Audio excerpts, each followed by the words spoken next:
Hey guys, welcome in. Hope you're having a great Friday. It is the Rob Kendall Show.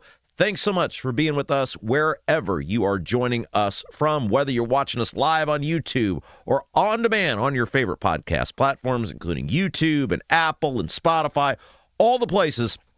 Thanks for being here with us. You guys know nobody does Indiana news and politics and government like the Rob Kendall Show. And man, do we have a huge show for you today. We are going to do our thing. We're going to do the thing that we do better than anybody else.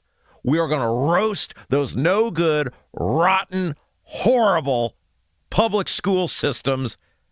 And look, these referendums, guys, they are coming for you this fall. It's not like a debate. It's not like a discussion.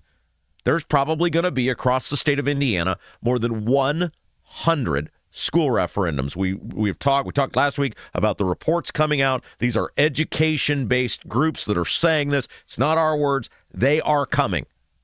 We were talking about this. We were screaming about this. We were begging someone in the General Assembly or the governor to listen to us about this last year when they signed Senate Bill 1. And they wouldn't. And this is the playing field we're now on.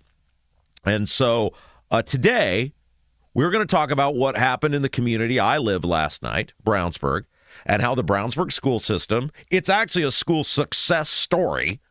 That's going to talk about how rotten the rest of these school systems are and the good things that are happening where I live. Isn't that, you guys are like, what? Rob Kendall's going to say something nice about Brownsburg? Yes. Yes, because school referendums are never necessary. School referendums are for lazy, uncreative school administrators, school boards who believe they're entitled to unlimited amounts of your stuff. That's what school referendums are all about. They're about lazy, uncreative school administrators and school boards who believe they're entitled to unlimited amounts of your stuff and that they will, they will continue to use kids as human shields to get what they want. Isn't that amazing? They use kids as human shields to get things that are best for adults. It's a gross system. And last night, I saw on full display that school systems, when they want to be creative, when they want to think outside the box, when they want to put taxpayers first, can still benefit themselves, but also think of the taxpayer, save the taxpayers a bunch of money. We're going to talk about all of this here in just a little bit. But first, a couple of reminders. If you're new to the program, welcome. We're glad to have you. The show has been growing by leaps and bounds, and that is because of so many of you in our audience who are telling people about us. Look, we grow organically. We grow person by person, and that is thanks to you guys getting the word out. So a couple things that you can do to help us grow. We call it like, we call it share, we call it subscribe. Number one, hit the thumbs up button. Hit that like button. That really, really helps us, especially with YouTube. Hit that thumbs up button. If you're listening to us on Apple or Spotify, give us that 5-star review. So that's the like portion of it. Share the feed, no matter where you're hearing us from right now or watching us from. Share the feed. You got a Facebook, you got a Twitter. Let people know about us. Say, hey, there is this Indiana-based program giving you content, giving you news, giving you information that you're not going to get anywhere else. That's what we do here. That's the share portion. And last but certainly not least, subscribe to our channel. Our goal by the end of the week is to be at 3,000 subscribers on YouTube. So wherever you're at, whatever your platform is, and we don't give enough love to our on-demand podcast listeners and viewers. We don't, we focused, and we love you, YouTube. You've been phenomenal to us. But we don't give enough love to all the people that get us on the Apple, on the Spotify. Somebody came up to me yesterday. They said, hey, just full disclosure, I listen to you on Spotify every single day. I don't watch you on the YouTube. Don't forget about us. And I thought, you know what? That person's right. We don't give enough love to people that catch us on all the on-demand platforms. We're always talking about live and the viewing and the YouTube, which is great.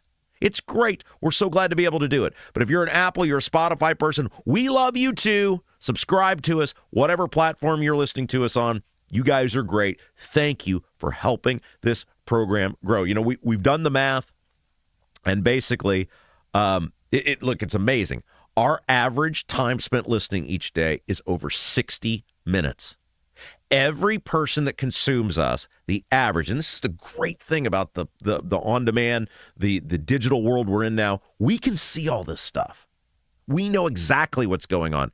Over 60 minutes per person. We've done the math. It's about 180,000 minutes a day of people consuming this program. That's amazing. And our goal with this program is to give you the information that you're not going to get anywhere else. And then you guys take that information and you go out and tell other people about it. That's how we're going to stop bad government. That's how we're going to get better government, is we are going to push this information out, and the show is going to keep growing, and we do it with the like, the share, and the subscribe. A couple other things, and then we're going to get into it. We have so much stuff to get to today. RobKendallShow.com. Two things we want to tell you about RobKendallShow.com, in addition to all the great stuff that's there, like, of course, the live link, all of our on-demand podcast platforms. If you're like, man, I wonder if we can get those guys on such and such, all the links are right there. And every day, we post articles from our favorite segments. We create articles that you can read around our favorite segments that we do on this show each day. All of that's at RobKendallShow.com. But two things specifically. Number one, the live show link, tickets to the live show, June the 27th. Mad Hatter Comedy Club and Event Center in Greenwood. Talked to John yesterday. He's the owner of Mad Hatter. He said tickets are going great. They're going fast, just like we knew they would, just like they did the last time. Don't wait. It's June the 27th. Once the tickets are gone, they're gone. Last time, we were able to add some extra tickets when the show sold out several times. The setup's going to be different this time. This is a celebration of the Rob Kendall Show and you guys. This is our celebration, the opportunity for producer Jason and myself to say thank you to you guys who never gave up on me. As soon as we launched this platform, you guys were there. The greatest listeners, the greatest fans, the greatest audience in the whole world. And we want to say thank you to you guys. So that's why we worked with our friends at Mad Hatter to create a super affordable evening out, where so many of you who have made friends in our YouTube chat and the Rob Kendall Show community can get together and have a great evening. We're going to have laughs. We're going to bring the smoke on a whole bunch of politicians. We're going to say all the things, and we'll do it together. June the 27th, Mad Hatter Comedy Club and Event Center in Greenwood. Get those tickets now. It's a different setup than we had the last time. So once those tickets are gone, they're probably gone. I might be able to beg John into a few more, but I don't know that for sure. We deliberately changed the setup this time. And by the way, if you get the VIP ticket, it's a great experience, lower seating, really worth it. You're also going to get the meet and greet as a part of that this time. Also going to get the meet and greet with that, and we're doing it after the show so we can spend more time together. Get everything, all the tickets. Even if you're one of those cheap bastards that wants to sit in the back, RobKendallShow.com. Get your tickets to the live event there. They're going fast. Once they're gone, they're gone. Also, RobKendallShow.com. The support button is up there. Man, you guys are awesome. Every day I'm blown away with the generosity of you guys, the audience, who make it possible for us to do this show. I mean, that's where our funding source comes from. Our fabulous sponsors, the audience, and a very generous monthly contribution from John Rust to bring us the third hour, right? Like, we're super transparent about what's going on here. We are in business. We are staying in business because of three sources. That's it. The advertisers, you guys, and John Rust.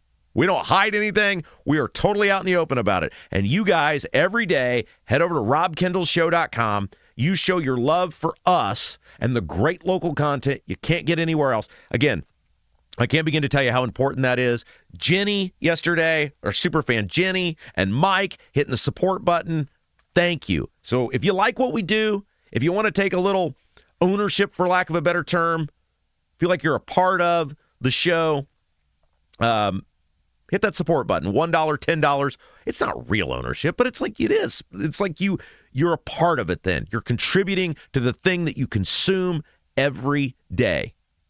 Don't be a dine and dasher when it comes to your listening or viewing. Support button, robkendallshow.com. All right, we're going to get into the referendums in just a moment and the school systems and how bad it's looking this fall and how it's all easily avoidable. Look, you guys have got to step up this fall because these referendums are going to be all over the place.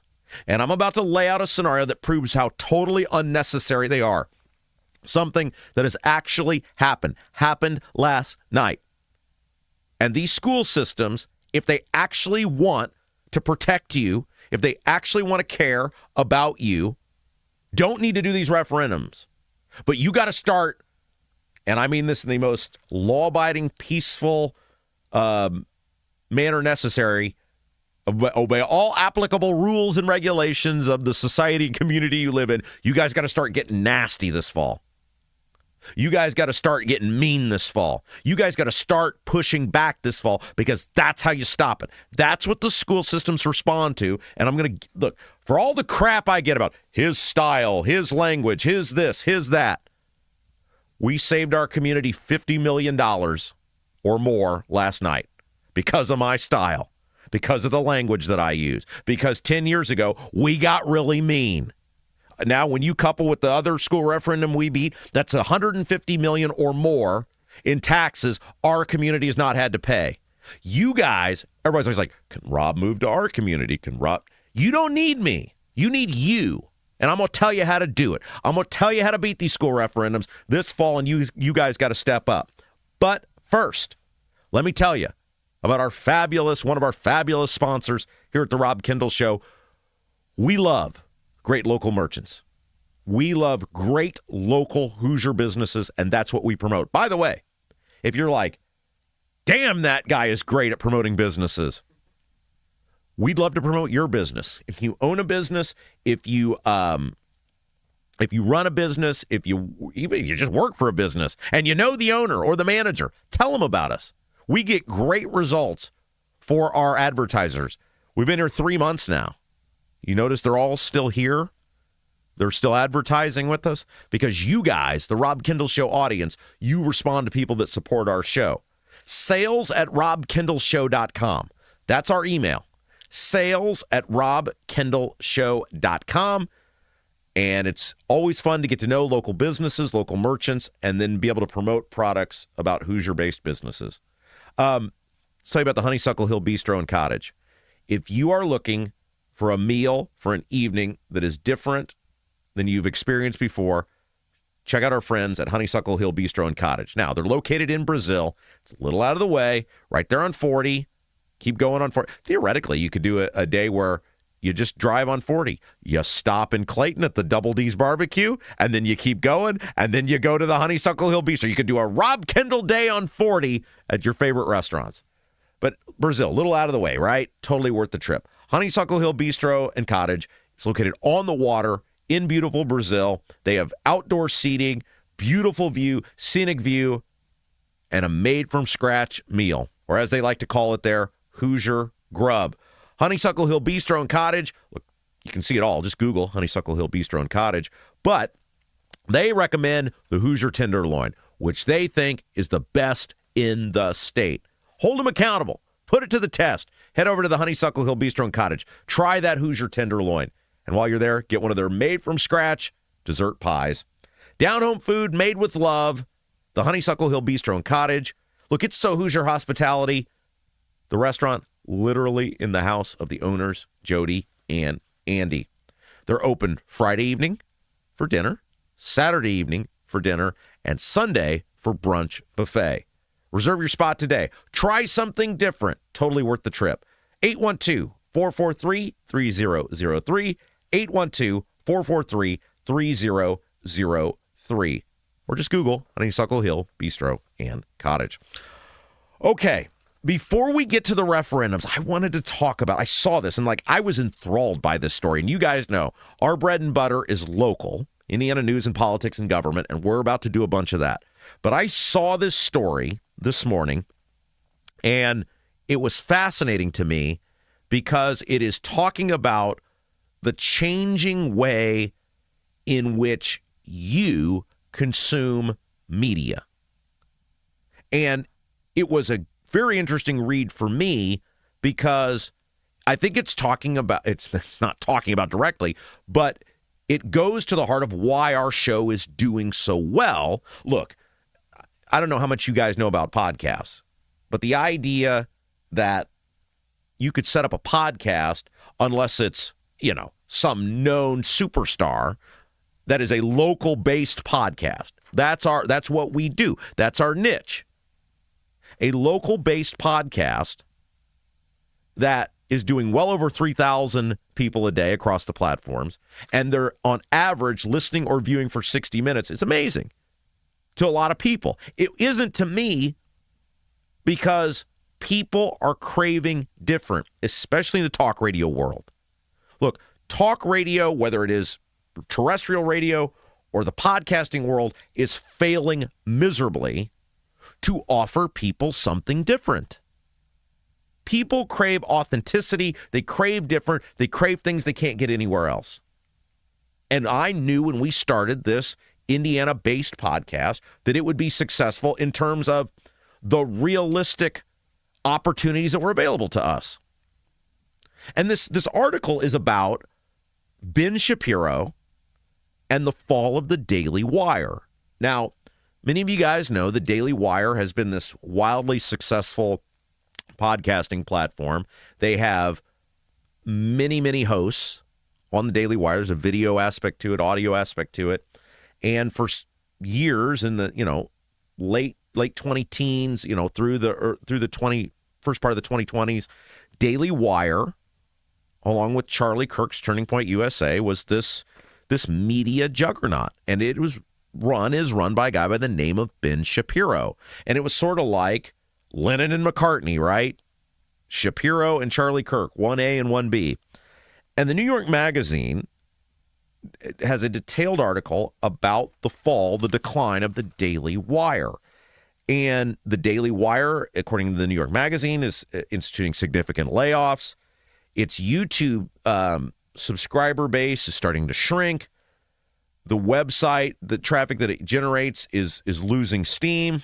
And one of the things that's interesting is, and I'll just read you this from the New York Magazine article.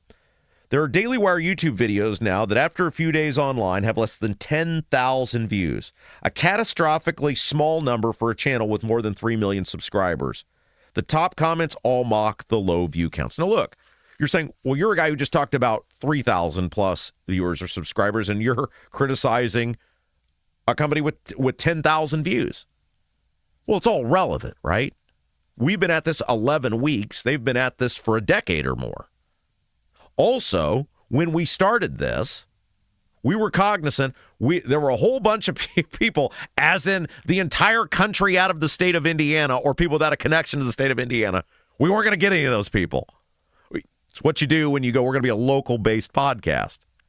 Our goal when we started this show is that years from now, we're going to change the landscape of Indiana politics and government the way we did on our radio show.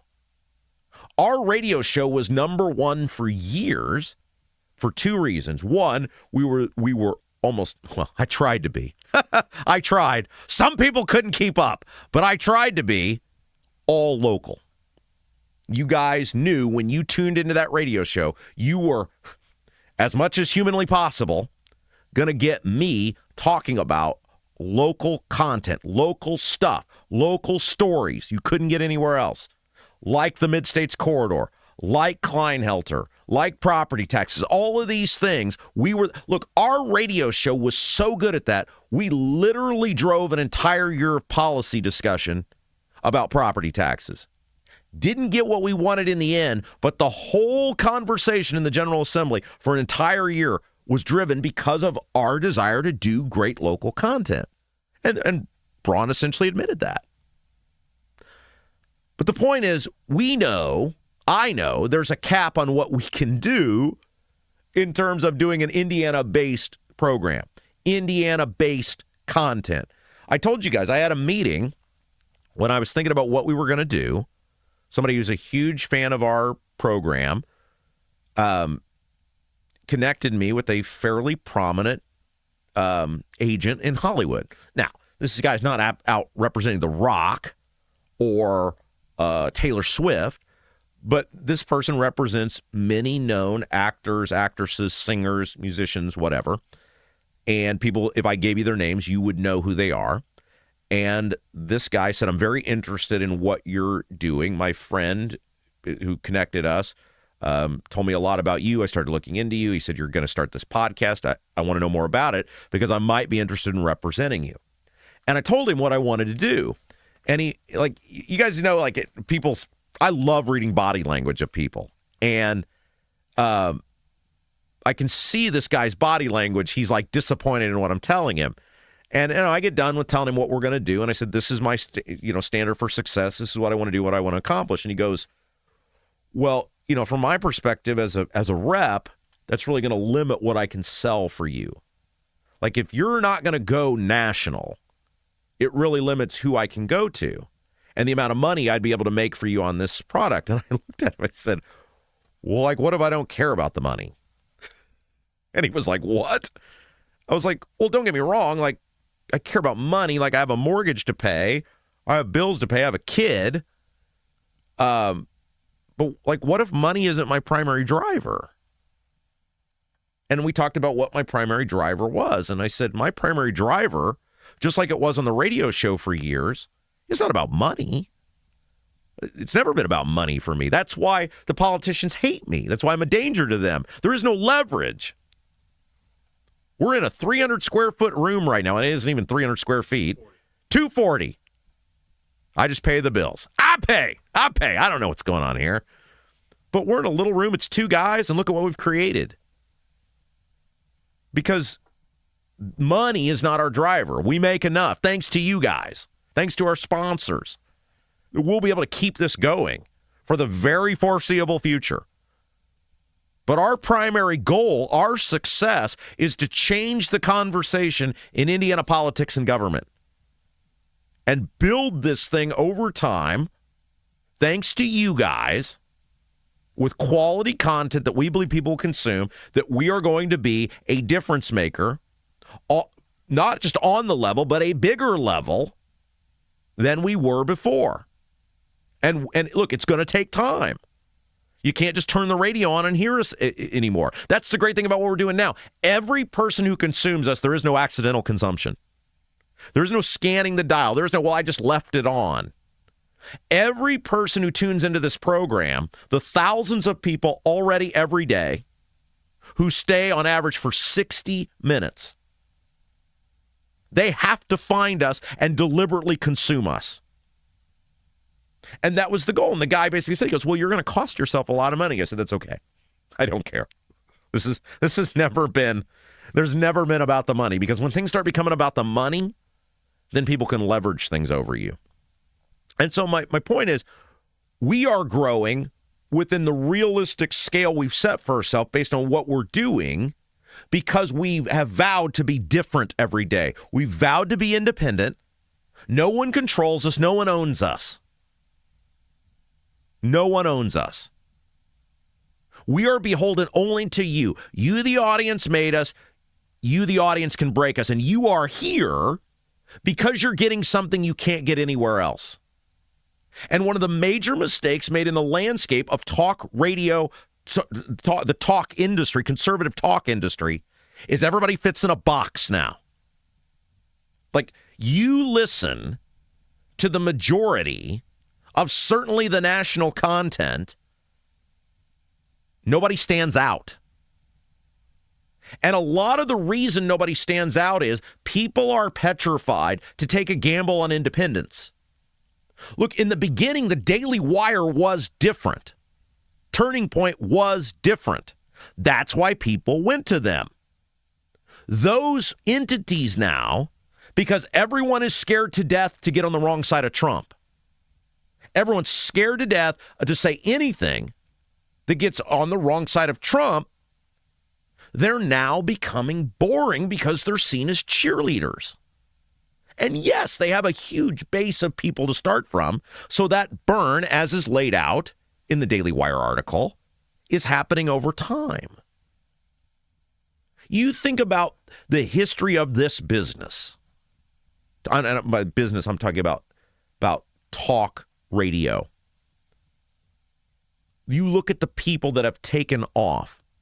Now it's talk podcasting. I morph them into one when I'm talking about this here. You think about the people who took off. Why did Rush? I mean, Rush was great, but he was also first. He was sort of the first guy to do when he was out in Sacramento doing what he did. People were like, this is different. Nobody's done this before. It just so happened nobody did it as well as him before or after, and nobody ever will. He's the Babe Ruth. Babe Ruth just happened to be first in the case of Rush. Now, there were other people, smaller talk, etc., but not the way Rush did it. Not in the manner. Same thing with Stern. Stern wasn't a great broadcaster. He was first. He was different. He took a gamble. People were like, this is different. This guy's going to say something every day that I can't get anywhere else. And people tune in, and it plays out in the movie. Who hated him listened to him as much or longer as people who liked him. And talk radio now, for a while, was cutting edge. Talk podcasting was cutting edge. The people were tuning in because they were getting thought, they were getting ideas, they were getting consumption of content that the mainstream media wasn't willing to give them. And in the case of Daily Wire, they were sort of on the forefront of that on the podcasting side as talk radio got traditional and got boring. I mean, I'm sorry, guys, the national guys and the people who want to be national guys, they're boring. They are. They're all the same. Any of these people, for the most part, who desire, who fancy themselves national talk show hosts, or the people who have achieved it, there's very little that you get to go, my God, that's so different. That's so interesting. That used to happen all the time in our business. It doesn't happen anymore. Why? Because there's a formula. To get syndicated, you got to appeal into these national corporations, these national political figures, these national entities, and they have the way they want it done. And by the way, syndication, and Jason will back me up on this, syndication is over. That game is over. There's fewer and fewer syndicators. There's fewer and fewer people doing national products anymore. It just doesn't work. The economy of scale doesn't work the way it used to. When Rush died, that industry took a huge hit. A huge hit. I'm not saying there aren't national shows. Clearly there are. And clearly there are people that were at the top of that pecking order that are still doing it and making money. I'm saying there was a time where you could be local, a la a Bob and Tom, and then you could make it national. You could take great local content. That doesn't happen anymore. It doesn't happen anymore. And so the Daily Wire rose to great heights because it was different. It was the outsider in an inside world. And people were like, we like this. It's younger people. It's a younger viewpoint, a different view. Same sort of ideas for the most part in many cases, but also not afraid to be edgy and poke a finger at talk radio and say, and the political system and the Republican Party, and say, you guys are letting everyone down. Now, as this New York article, New York Magazine goes on to talk about, they became mainstream. And when you become mainstream, and they made many poor business decisions, Ben Shapiro has made a lot of poor business decisions, it appears. And again, you can read the New York Magazine article. It goes into detail on this.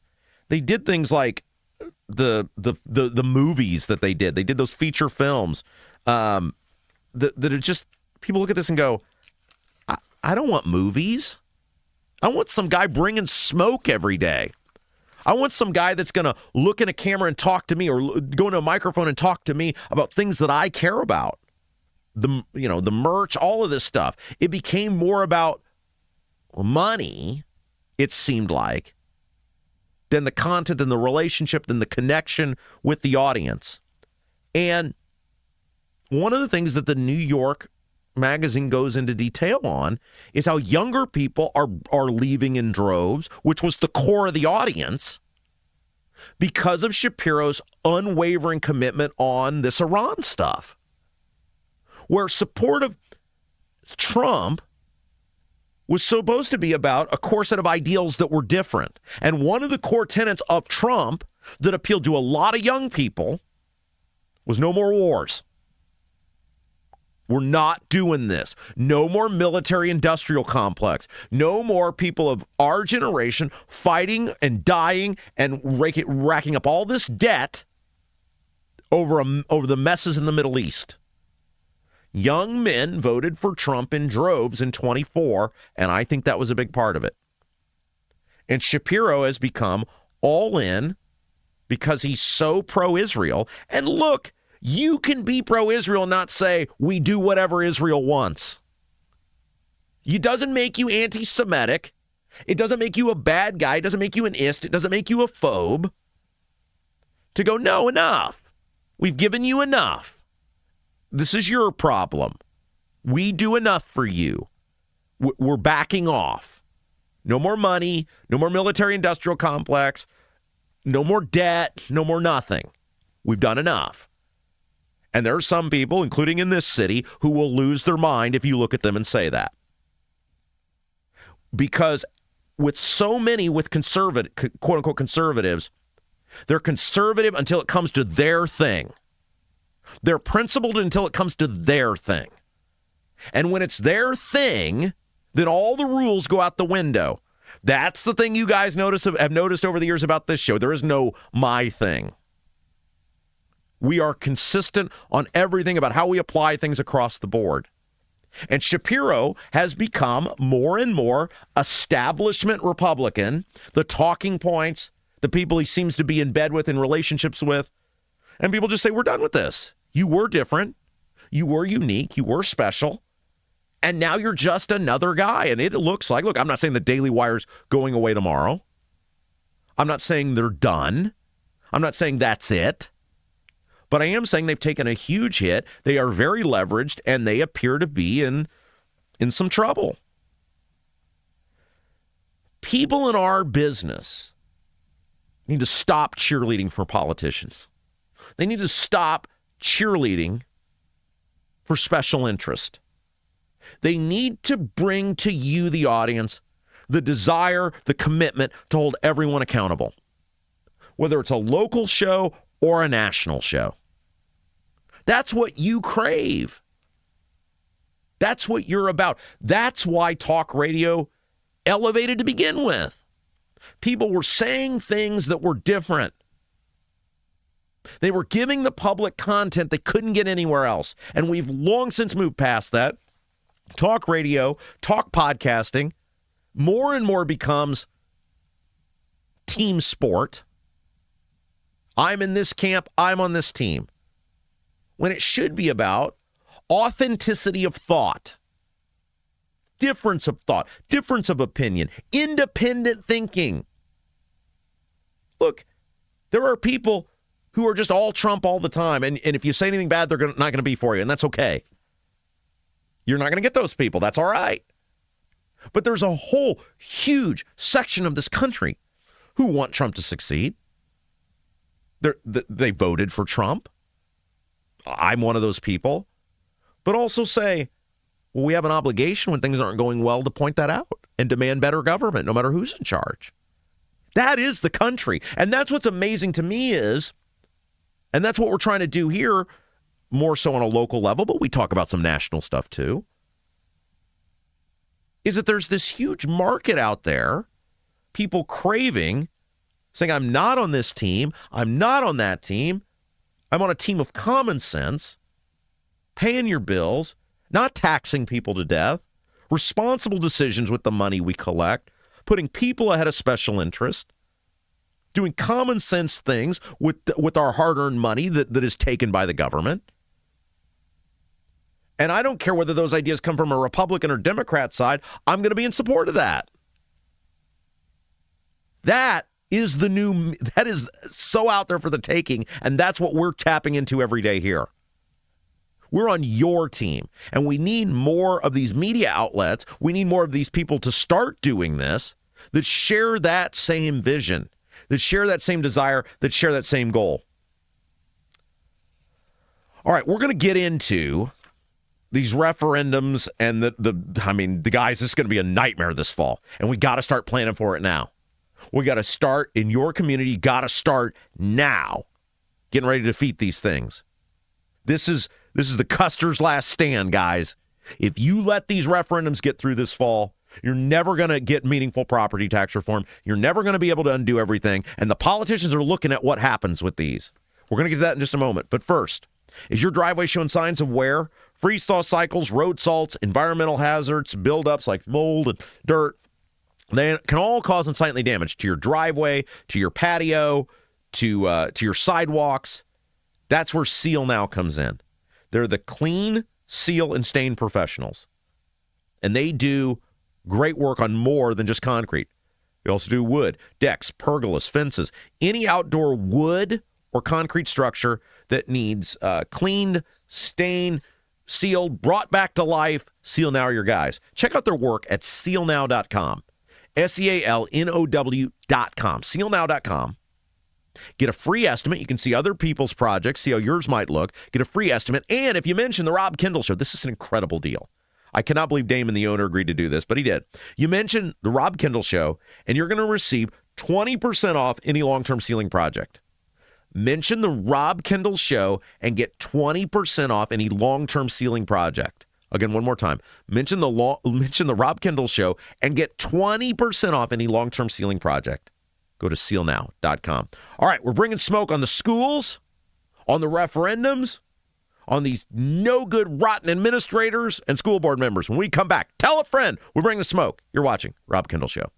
Are you seeing cracks in mortar, moisture working through walls, facade or structural failure beginning to surface? Bramwell Mackay sets the standard for exterior and structural building solutions. Our 40-year master masons and industry experts address moisture intrusion, failing foundations, masonry deterioration, and more. From preserving historic landmarks to addressing modern building envelope issues, Bramwell Mackay delivers full-spectrum service with white-glove professionalism. In Indianapolis, call 812-33-BRICK. 812-33-BRICK. Buying a home or thinking about refinancing? Work with someone local who understands the central Indiana market. Gary Tedrow with Verity Mortgage helps homebuyers and homeowners explore options for purchasing, refinancing, or even consolidating higher interest debt through their mortgage. Gary's approach is simple, clear advice, and personalized guidance, so you can make confident decisions. Visit loansbygary.homes to learn more or get started today. You've got nothing to lose but dollars on your mortgage payment. So call for a free, no-obligation quote, 317-695-5179. Gary Tedrow, NMLS number 179207 with Verity Mortgage, NMLS number 70345, an equal housing opportunity lender. Is your driveway showing signs of wear? Freeze-thaw cycles, road salt, environmental buildup like mold and dirt can all cause unsightly damage that can end up in an expensive repair. That's where Seal Now comes in. Seal Now are the clean, seal, and stain professionals that can help you protect your outdoor surfaces. Got a worn-out fence or deck? They can revive the look while providing long-term protection. Call today, 317-548-2002, or visit sealnow.com. Not only will you get a free estimate, but mention you heard about Seal Now on the Rob Kendall Show and receive 20% off any long-term sealing project.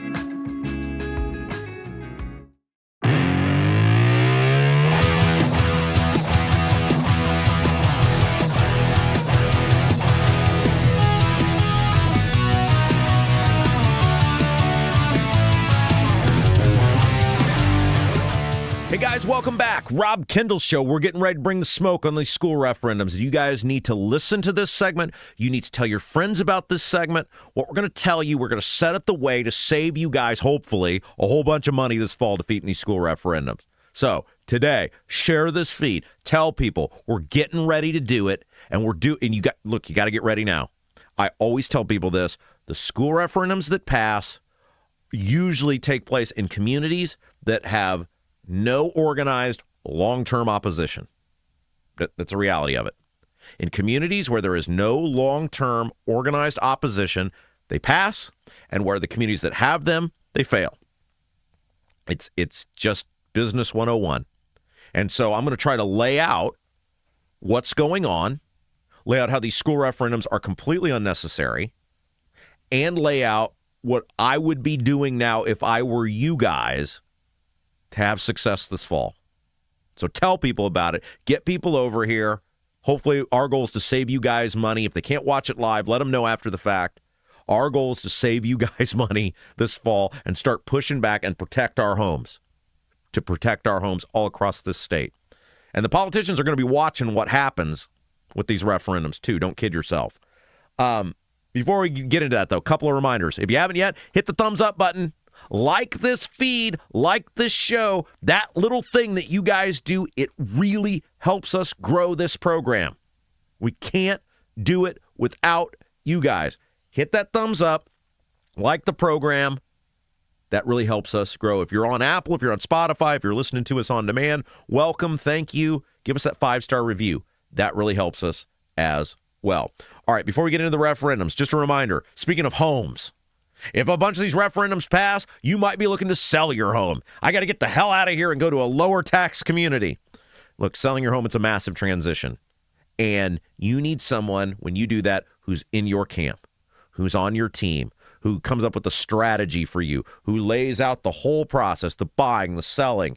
And it's a good idea not to even wait. If you think in the next few years you may be making a transition, get that advocate with you now. It's going to help you so much down the road.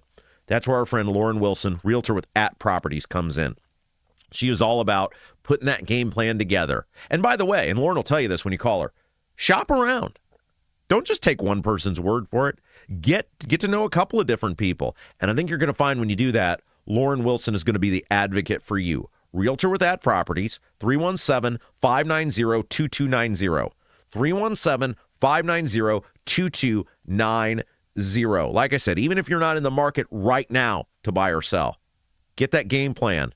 Get that in your back pocket. Say, hey, 3-4 years from now, I think I might be making a change. Or 2 years from now, I might be making a change. Or 6 months from now, I might be making a change, depending on these school referendums. Lauren Wilson with @Property. She can walk through all of it with you. She'd love to meet you. 317-590-2290. Okay, let's talk about what happened last night in my community. And it's a very rare, but we saw some good governance in the greater Brownsburg area last night. So most of you know this, but to reset, look, one of the reasons I do things the way I do is to send a message to people, especially as it relates to government entities, people in the government, which is they need to be held accountable. And the government is going to take from you as much as they think they can get away with. And that's true at all levels. Government is going to take as much from you as they think they can get away with. Local level, state level, federal level, it's what they do. Why is Braun suspending these gas taxes? Not because he's admitting to you the gas tax is bad. He suspended these gas taxes because people are outraged at the price of gas. If Braun really thought the gas tax was unethical or wrong, he would have done it when gas was $2.68. The tax and the premise of the tax hasn't changed. He suspended the gas tax now because gas prices are out of control. And he recognized people are pissed off. This is the best example I can give you. The gas tax is equally as unethical, as immoral, as predatory, whether gas is $2.68 or $4.68.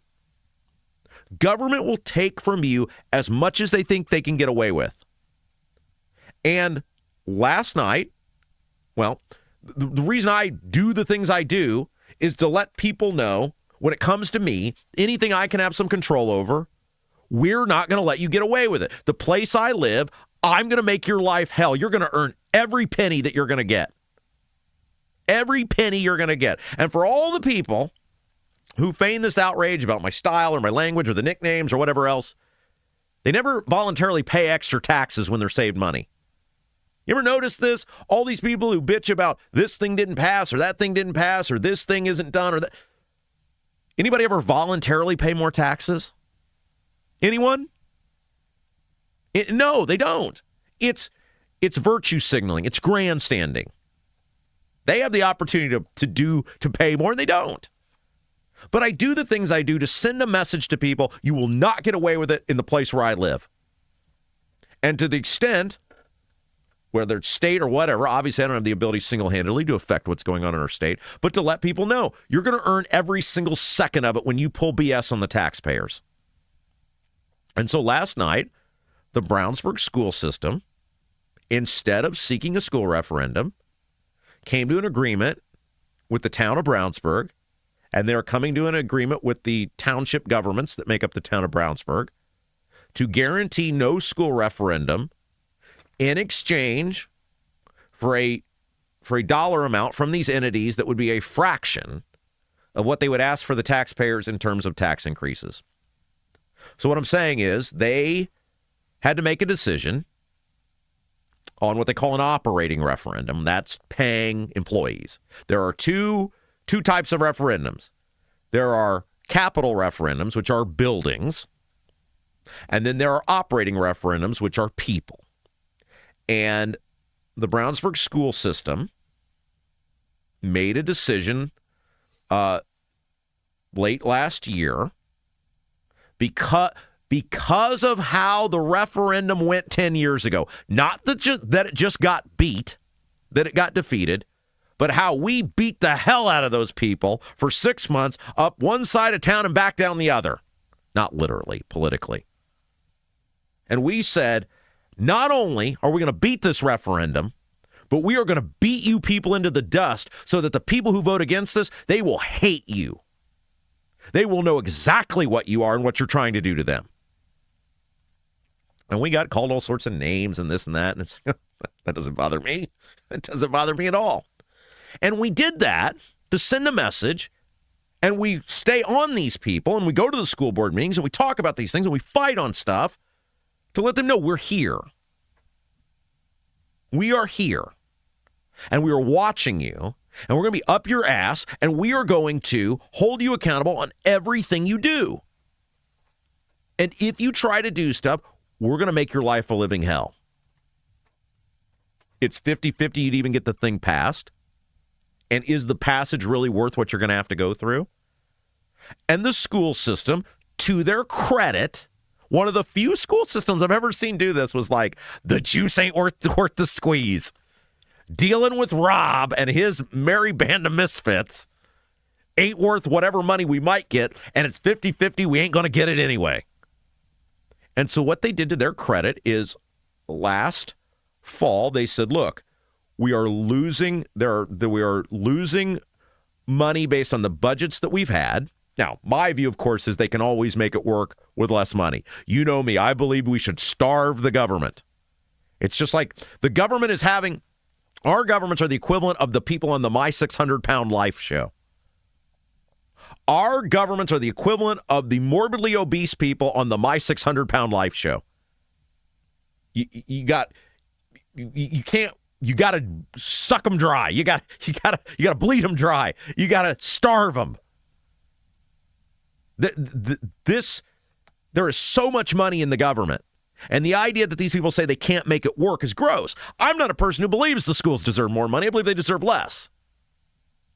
But the reality is, in the confines of the system set up by the state, approved by the state, and by the way, this is the hypocrisy of our state Republicans. Oh, we got to fix property taxes. Oh, yeah, people are paying too much in property taxes. Oh, yeah, this is ridiculous. And then they deliberately set up this system, the referendums, which they know are rigged in favor of the school systems, because the school systems can use government money to pass them.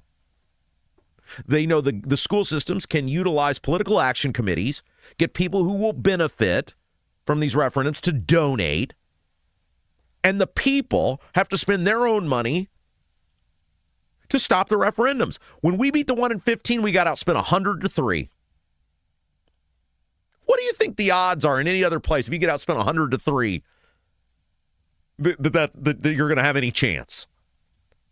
So it's the hypocrisy of the legislature to on one hand say, oh, yeah, these property taxes are out of control. Oh, yeah, somebody ought to do something about that. Oh, yeah, we better fix this. And then they have this mechanism in place, which is rigged in favor of the school systems to be able to go raise people's taxes. So the school system last fall reached out to their credit.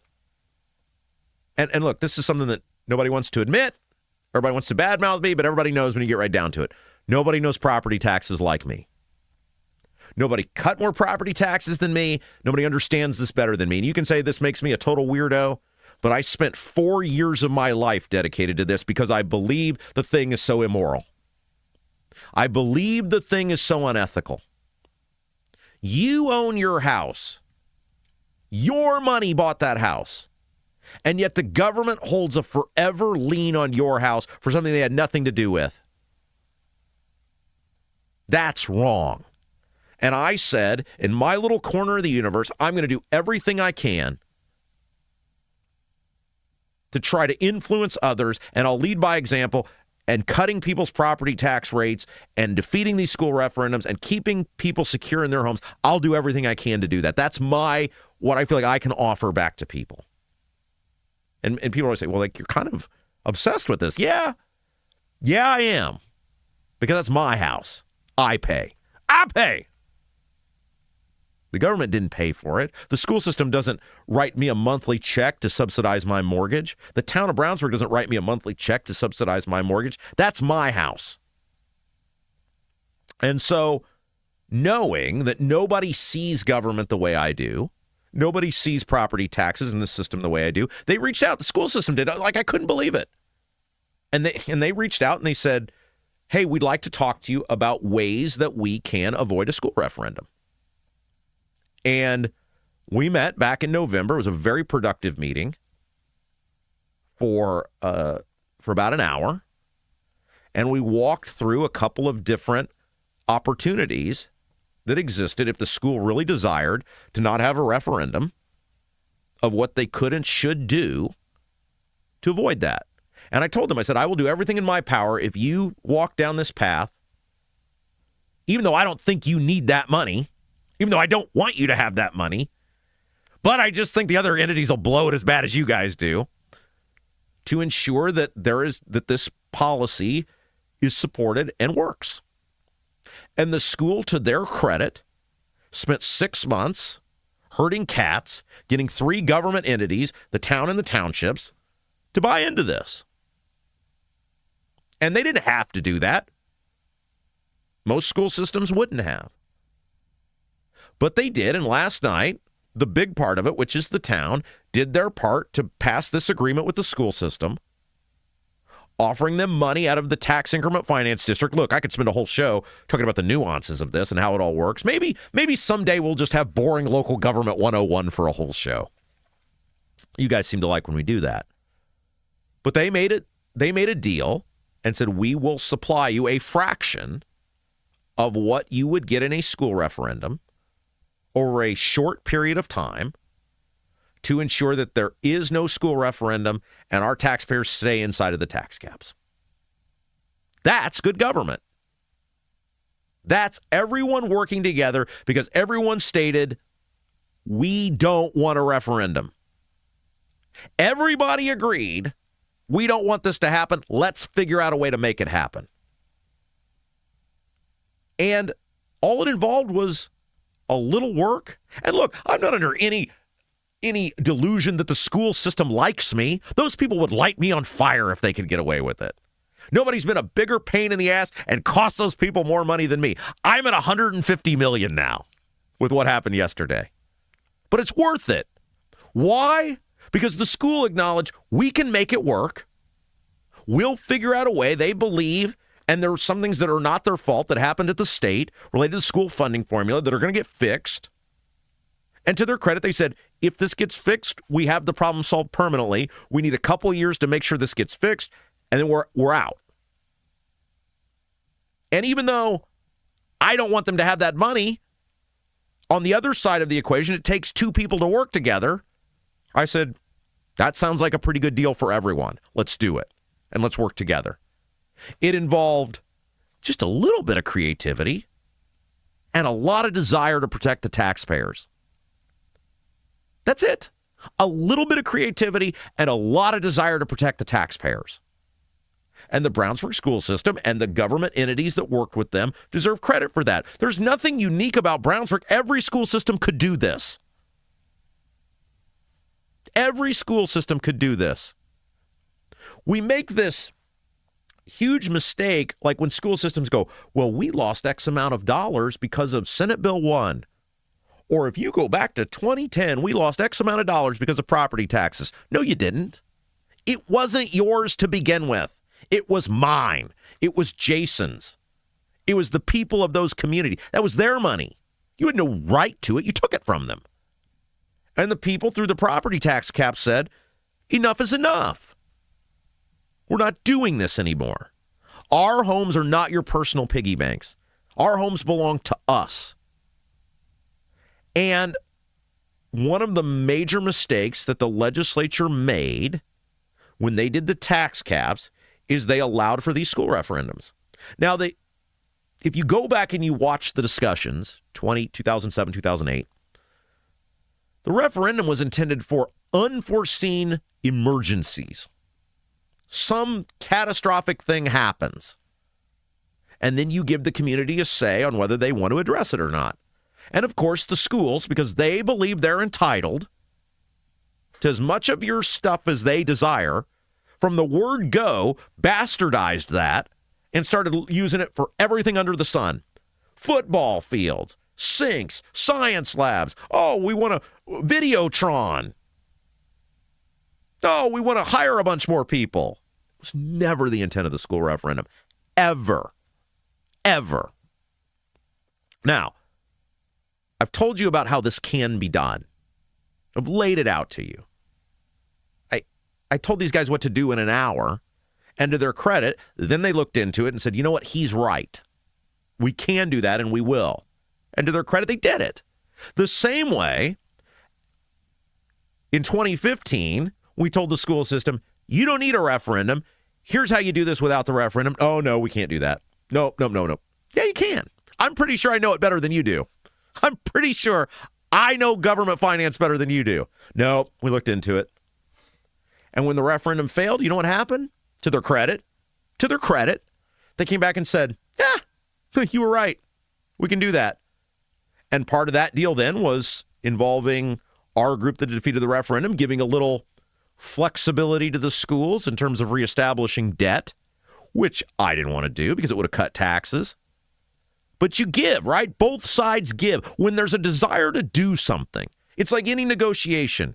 You're never going to get all that you want. They're never going to get all that they want. But if there is a common point of interest, a deal can always be made that makes everybody a little happy and a little miserable. Now, I'm going to take a break. When we come back, I'm going to talk about how you guys need to get ready. You guys need to engage, and the time to engage is now. If you wait and your community's doing a school referendum, they're going to pass. I'm telling you, as someone who has beaten multiple of these, I'm going to give you the blueprint when we come back on how to beat these school referendums. Hope you're having a great Friday. Hit that like button. Who else is giving you this sort of content? Oh, yes, you hit the like button. Share the feed as well. More when we come back. You're watching Rob Kendall Show. Right now, everything's expensive. That includes things you need around the house. If your water heater, water softener, or well pump goes out, or even if your toilet stops working, you could be looking at a major expense. Don't let your next call to a plumber break the bank. Call John at Black Sheep Plumbing. John is a Hoosier lifer who takes pride in and stands behind his work. That's why all basic services and repairs with Black Sheep Plumbing come with a 2-year parts and labor guarantee, with water heaters having a 6-year parts and tank guarantee. Call or text Black Sheep Plumbing for all your needs today and speak directly with John, the owner. 765-315-7558. That's Black Sheep Plumbing at 765-315-7558. Is your driveway showing signs of wear? Freeze-thaw cycles, road salt, environmental buildup like mold and dirt can all cause unsightly damage that can end up in an expensive repair. That's where Seal Now comes in. Seal Now are the clean, seal, and stain professionals that can help you protect your outdoor surfaces. Got a worn-out fence or deck? They can revive the look while providing long-term protection. Call today, 317-548-2002, or visit sealnow.com. Not only will you get a free estimate, but mention you heard about Seal Now on The Rob Kendall Show and receive 20% off any long-term sealing project. Hi, I'm Lauren Wilson, a realtor with App Properties. Born and raised right here in Central Indiana and a Hoosier through and through. Selling your home is a massive undertaking, and I completely understand what that is. That's why when you work with me, we put a great plan together to make sure that when your home comes to the market, it is in the best light possible. Again, I'm Lauren Wilson, 317-590-2290. 317-590-2290. Let's put a plan together and get your home sold.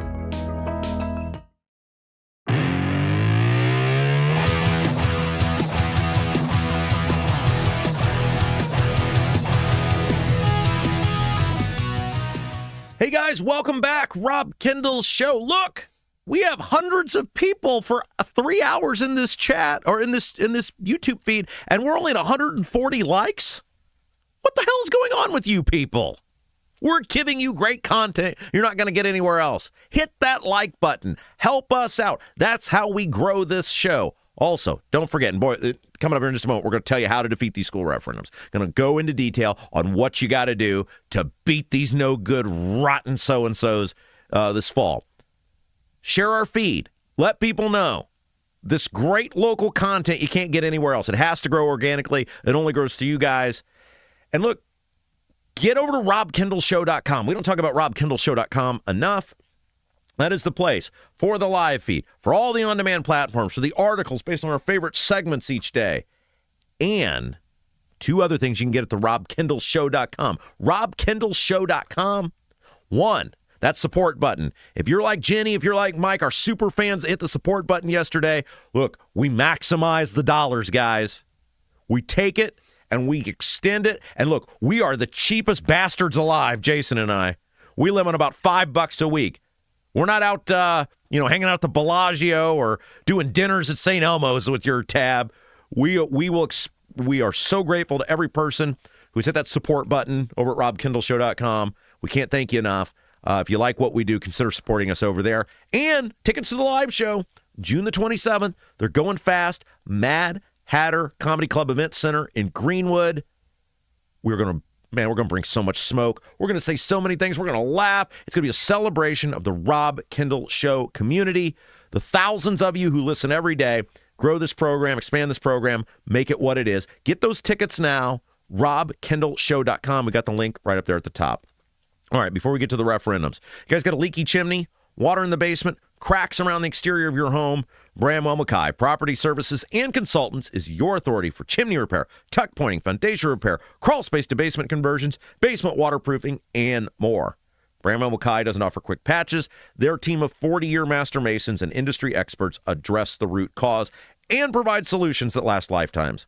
Your home is one of your biggest investments. Treat it that way. Bramwell Mackay, BRAMWELLMCKAY.com, your masonry, foundation, and chimney specialists.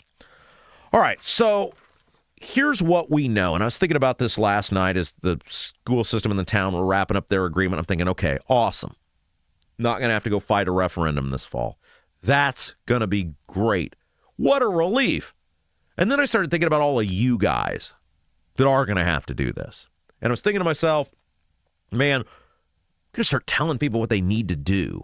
Because I get this all the time. Like somebody will come to me in September and go, hey, we got the school referendum. We need to defeat it. What do we do? I'm like, it's too late. It's too late. If you're starting at the end of September and the election is the 1st November, you've already lost. When it comes to defeating these school referendums, there is a formula to it, guys. Trust me. I would guess I am the only person walking the planet that can say I've beaten not one but two of them. And there is a formula to how you do this. By the way, maybe I'll do this again this year. If you have a school referendum in your community, I'd like to hear from you. And if you have an organized opposition, if you're going to organize an opposition for a small fee, maybe I'll help you defeat your school referendum. I did that in Danville years ago. They were like, will you help us? Here's a few shekels. And took a bunch of time and did it. And it worked. Ask those people in Danville how much money they've saved. And that's what they were like, yeah, it'd be like a great investment for us to have you help us. Because the other side has people helping them, paid consultants that help them. Maybe I'll do that. You get a hold of me if you got a school referendum this fall. Maybe that'll be my project for the fall. See how many school referendums I can beat. You let me know. Rob@robkendallshow.com when the time comes. Rob@robkendallshow.com. Maybe I'll do that. We'll talk about that after we get through June. I don't know. We'll see. I'm woefully busy, Jason. I don't know if I have time, but maybe we'll make time for it. Anyway, so here's the way this works now, okay? So school referendums used to, and by the way, education-based organizations are estimating 100 or more school referendums this fall.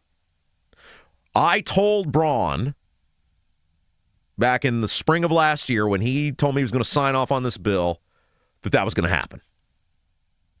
So you are going to open Pandora's box on this referendum stuff for next to no savings for the taxpayers. And if you guys look at your property tax bills, it's back this up. The assessment increases are eating into whatever savings you got. And within 3 years, most people, the savings will be gone. And here come the school referendums. Because again, and this is what's so important, the property tax bill was never about you. It was never about your home. It was never about saving you money. The property tax bill was about conning you into thinking that's what it was about. And then ultimately, it was the purpose of it became to help our business friends. The biggest savers by far in the property tax bill are big business. Tens of thousands of dollars a year in some cases. What are you getting? $300. Indiana and the Republicans in Indiana will always, always, always choose their business friends over you. Every time. You are seen as nothing but slave labor to their big business friends. Peasants, peons. That's it. That's what they view you as. Get to work. And so I told Braun back at the when I still had some hope that he actually gave a damn. In the movie, where the audience kind of knows who the bad guy is the whole time, but the main character doesn't. That's what the final meeting with myself and Braun was like, where the whole time, you're watching the movie, you know who the bad guy is. You see the evil things going on behind the scenes. The main character doesn't. You're yelling at your TV. You're an idiot. Don't do that. Don't go in there. No. That's what it was like. It was like Braun, and then eventually the bad guy reveals himself to be the evil character to the main character. That was me with Braun. And in the last conversation I had with Braun, when I still was like, okay, this guy, he's being led astray or whatever, right? He's being given bad advice. Just listen to me. My favorite part of my last meeting with Braun was very quickly it turned from Mr. Governor to Mike. Okay, this is where it's going. Ain't no respect here anymore. But I told him, I said, you're going to open the floodgates on these school referendums. This is going to happen all over the place. And that's when he famously said, well, I'll go. I said, are you going to go knock on doors? Yeah, I'll do that. I said, okay. I pointed at Micah was there, and Micah's chief of staff was there, and Josh Kelly, Braun's chief of staff was there. I said, we got witnesses. Braun said he's going to get on his sneakers and go knock on doors. Convenient how that didn't happen. So they're estimating over 100 school referendums this fall. And as usual, the Republicans and the governor have abandoned you. It's your job to defend yourself. You don't have to like it. You got to live with it. Vote accordingly this fall. Every incumbent Republican, for the most part, and there's a handful who didn't, but for the most part, almost every incumbent, one of the people who actually didn't vote for this is Spencer Deary. And the Republicans are doing everything to take him out.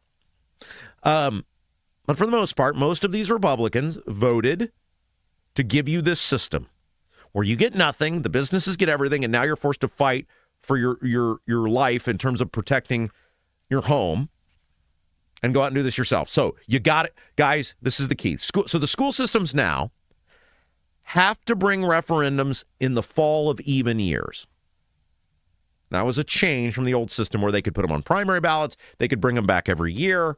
School systems now can only do referendums in the general election of even years. So this is a general election. This is an even year, 26. There will be school referendums. So in order to do that, there's a time frame by which the school has to announce they're going to do it. It used to be for a primary, because one of the things schools used to do is they used to always do the referendums in the primary because they know nobody votes. They know they could get their people to vote. Most people won't even know there is a referendum. They'll get all their school employees and the school supporters to go out and vote. They'll pass the referendums. They can't do that anymore. They used to have to, I believe, to do it in February to get it on a May ballot. Now they have to pass the referendum resolution in June. So your school board has a deadline, I believe it's by the end of June, to pass a referendum resolution, which tells the public, we are putting this referendum on the ballot in the fall. In the fall. So you guys keep an eye on that. Have they already done it? Some already have. A lot of them are going to wait to June because they don't want to kickstart the opposition. Here's the things you have to do in order to defeat the school referendums. If you don't do these things, it's going to pass. And it's going to involve work, and it's going to involve a little bit of your own money. I'm sorry, there's no way around it. Trust me, I've searched far and wide. The number one thing when you know your school's going to do a referendum, once they vote to do a referendum, is you have to organize a group of at least 10 dedicated people. And when I say 10 dedicated people, I mean at least 10. You need more, but at least 10. I mean, ideally, you can get 20, you can get 30. The more you can get, the better. But at least 10 dedicated people who will say, to some extent, since the referendums are now in November, beginning at the 1st of August and running through Election Day, at least a portion of us will commit to getting to doors to inform people this referendum's coming and the harm of it. You got to have at least 10, ideally 20 or more, because every day you need somebody out hitting a neighborhood. I mean, you think about these thriving, growing communities, how hard that is. You know, you got 15,000 homes or 10,000 homes in a community. That's a lot of work, guys. Trust me. I've done it. It's a lot of work. And so you need to be strategic about that and realistic about it. And if you have 10 or more people, then realistically every day you should have 2 or 3 people who will dedicate an hour to say, we'll go knock on these doors. We'll go put these flyers in these doors. We'll go tell people this is going on. We'll go get signs in yards. That's the first thing you got to do. If you try to do it on your own, it's going to fail. And if you don't have enough people, your opposition is going to fail. The second thing you got to do, and this is work and you got to look into it, you got to form a political action committee. PAC. It sounds daunting. It's pretty easy. You just go to your county government center and say, I'm forming this PAC. You have to have a president. I think it's called a president and a treasurer. And forming the political action committee allows you to raise and spend money for your opposition. You're going to have to do that. You're going to have to spend money from hopefully this organization of people. And look, some people won't want to go out and knock on doors, but maybe they'll give you $500. Hey, I can't commit to knocking on any doors. Here's $500. Go use that money. You got to form this political action committee off of your group. And then you got to form a bank account associated with it. Again, easy process. These community banks, they know how to do all this. It take an hour, go in there, get the thing, filled out and signed up, and then you'll be on your merry way. And then you start raising money. And realistically, depending on what sort of operating referendum your school's going to ask, whether it is, as we said, depending on what sort of referendum your school's going to ask for, whether it's an operating referendum, which are paying employees, or whether it's a construction referendum, which is buildings, buses, etc. Depends on what sort of opposition you're going to face. If it's a teacher pay referendum, expect every teacher in your district to be out working against you and singing just a sob story at every door about how little junior Johnny's going to suffer if their raise doesn't go through. They'll always threaten to cut teachers and all of this, right? And that's where you come in. Now, the construction referendums are a little easier to beat because there's no human element to it. They're still hard, but there's no human element to it. There's no, look at Sally. She was Johnny's favorite teacher, and Sally could be out of a job. Oh, no. Of course, Sally's not going to tell you about how much the administrators make, or how much the football coach makes, or all these other people that make exorbitant salaries. They're not going to lay that out. They're going to go to the door of these unsuspecting people and go, "You remember me? I'm Mrs. Thompson. I was Eric's first grade teacher." "Oh, yes. Hi, Mrs. Thompson. Well, I'm about to get fired if you don't vote to raise your taxes by 20%. "Oh, no." And this is where, after you guys have formed the PAC, and you guys have formed the group, and you got the bank account, you got to be prepared to get mean. And you got to dig in, and you got to read. Because I guarantee you, in every school referendum, there's a bunch of bloat and waste in there. And in every school district, there's a bunch of bloat and there's a bunch of waste. And you got to find what the most egregious things are in that referendum or in that school district, and you got to point them out to people. We say all these local elections are door hanger elections. And what I mean by that is 3 or 4 items, great big, that you can put on a door hanger, that when people get it and take it from the door to the trash, that's what happens with door hangers. And that's what happens with mailers, guys. You got 30 seconds on a door hanger or a mailer. Somebody takes it from their door and they put it in the trash. What do they see? If you put a bunch of print on, ain't gonna work. I'll never forget this. When I helped the people in Danville, we had the initial meeting. And by the way, this is how I've done my referendums that I've defeated. I'm telling you exactly what I've done. I'm giving you the blueprint here, right? I'm telling you how to do this. This is why this show is so valuable. I'm telling you exactly how it works. There is a formula to defeat these things. When I met with the people in Danville in 2019, I had this meeting with them, organized this meeting. We have the meeting. I'm there sort of helping guide them through. I'm telling them, what they got to do. And I said, okay, let's start talking about what we want to discuss. And they wrote, I said, okay, just start writing on a board. And they had 40 things on the board of things they were pissed off about the referendum. I said, okay, now cut them down to 4. What do you mean cut them down to 4? I said, the average person's attention span is 15 to 30 seconds. No, you start talking about all this stuff, you're going to lose them. The 4 most egregious things, the most egregious expenditures in the school district that is being proposed under the referendum. You got to pick them out, you got to point them out, and you stay on them. You stay on them. Everything you talk about comes back to those things. And quite frankly, if you're fully funded, you're going to win or lose it based on those 4 things. Can you convince people there's enough egregious behavior in the referendum to not raise their taxes? And those 4 things you pick, and it's just like campaigning. Campaigning is the same way. 3 or 4 things, you get on them. Everything you get asked about, you pivot back to those. When people vote for you, that's what they think of. Another thing you got to do, and it's getting easier now. The language has changed a little bit to make this easier. You got to tell people what the tax increase is. You got to tell people what the tax increase is. One of the things, and by the way, the school systems are starting the war. So you getting a little dirty in the battle, that ain't no problem. It ain't no problem. You didn't start the battle. You not literally blowing things up politically, right? You blowing a few things up. Ain't no sympathy on the school if you guys get a little creative. One of the things we did, and they got big mad at us when we did this, on our sign, we put 25% tax increase on our sign. Largest tax increase in Brownsburg history. And the school got mad, but they couldn't say anything about it publicly. Oh, they were fuming. They were like, a lot of people's taxes aren't going up 25%. Okay, how much are they going up? And they knew, right? It may not have been 25% in some cases, but it was 20%. It was 21%, 22%, and they knew, and they were pissed off. I said, okay, let's have the argument. Go ahead and object to it. Because some people, it was going to be 30. It was all over the map, right? You are the victim in a school referendum. You are the victim. The school is doing it to you. And that brings me to my last point.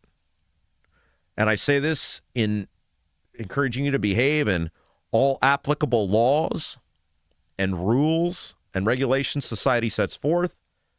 be a law-abiding member of society. But these people are coming for your stuff. They're taking what's yours. You didn't ask them to do it. You've paid enough. You've paid enough. They have brought the fight for you, and that means you got to get mean and you got to get nasty. Don't give these people a free pass on your town chatter boards, in your community groups, and your homeowners association. You bring the smoke. You name the names, and you talk about the people. Because if you just defeat the school referendum, it's not enough. You got to make it hurt. Again, in the confines of all law-abiding, decent societal norms, right? There's a reason our school system said we don't want a school referendum this year. The reason was they saw what happened the last time. And it was made very clear to them, not that they needed it made clear to them, it would happen again. Even worse. That doesn't make me a bad guy. It made me creative. It made me smart. It made me effective. And now our community is going to save. I mean, here's the thing about the referendums, guys, too. You got to remind everybody of this. Once these referendums start, they never stop. I mean, there's a period where they stop, but then they always just get renewed. You look at the amount of referendums that get renewed. And by the way, they keep adding referendums. Carmel's about to have their third referendum, not renewed referendum. Like they're about to have 3 referendums. 3 referendums outside the tax caps for their residents. They never stop. It's like the plague, right? You can't let it in your home. You can't let it in your country. You got to tell these people what you think of them. You got to tell the public what they are. You got to tell the public what they're doing. And if you play nice, you're going to lose. And it's not about just beating the referendum. It's about sending a message to the future. Look, I just gave you the guys the blueprint. What time is it? What time is it? 10:22. In 20 minutes, I just gave you the blueprint on how to defeat a school referendum. People ask me all the time, how'd you do it? I just told you. And ultimately what it comes down to is your desire to do it. Nobody's more passionate about this than me. That's why I win. I win. Google me. That's it, guys. That's the blueprint. There's no secret sauce to it. It's desire. It's desire in a little organization. And you got to get moving. And so I think as we get to June, we'll know by the end of June which school districts have actually done these referendums. And maybe I'll offer some services to people this fall, a little project. We'll see what sort of success rate I can have. No, I got nothing else going on. You're right. Hey, let me tell you about our friends at Double D's Barbecue. It is Friday, and that means Double D's Barbecue. They are open for the weekend. They're open Wednesday through Saturday. Double D's Barbecue, authentic wood-smoked Memphis-style barbecue. All the food cooked fresh daily. Make all their own sauces, all made from scratch. And this weekend, Friday and Saturday, the special, Mississippi farm-raised catfish. Not that crap you get from the store. The good stuff. Double D's Southern Barbecue in Clayton, located right near 40 and 39. It's a little out of the way. It's totally worth the trip, though. A bunch of you guys have been there. You've raved about it. The staff is amazing. They're friendly. The decorum is awesome. The atmosphere is great. The food is outstanding. Get the full menu. Ribs, brisket, and more. DD BBQ 317. DD BBQ 317. I can't believe in 20 minutes I did that, and I don't have a Sagamore of the Wabash yet. Who's done more for taxpayers than me? Take a break. We'll be back. You're watching Rob Kendall Show. Is your driveway showing signs of wear? Freeze-thaw cycles, road salt, environmental buildup like mold and dirt can all cause unsightly damage that can end up in an expensive repair. That's where Seal Now comes in. Seal Now are the clean, seal, and stain professionals that can help you protect your outdoor surfaces. Got a worn-out fence or deck? They can revive the look while providing long-term protection. Call today, 317-548-2002, or visit sealnow.com. Not only will you get a free estimate, but mention you heard about Seal Now on the Rob Kendall Show and receive 20% off any long-term sealing project. Are you seeing cracks in mortar, moisture working through walls, facade or structural failure beginning to surface? Bramwell Mackay sets the standard for exterior and structural building solutions. Our 40-year master masons and industry experts address moisture intrusion, failing foundations, masonry deterioration, and more. From preserving historic landmarks to addressing modern building envelope issues, Bramwell Mackay delivers full-spectrum service with white-glove professionalism. In Indianapolis, call 812-33-BRICK. 812-33-BRICK. Your bathroom fan could be secretly costing you thousands of dollars in damages. Most people don't even know this until the damage is done. With over 18 years of bathroom remodeling experience, here are 3 signs your fan is failing you without spending a dime on inspections. Sign number 1 is if you have foggy mirrors after you shower. This shows that your fan isn't pulling out enough moisture, which creates the perfect environment for mold. If you have a properly functioning bathroom fan that is the right size for your space, you shouldn't see much fogginess on your bathroom mirror at all. Sign number 2 is if you have bubbling, cracking, or peeling paint in your bathroom. This means moisture is soaking into your walls, slowly breaking down drywall, and even causing the wood framing behind it to rot. Sign number 3 is if you have mold buildup on your fan, ceilings, or walls. This is terrible for your health, but also could wreck your bathroom, costing you a fortune. If you're noticing any of these signs, here's what you can do.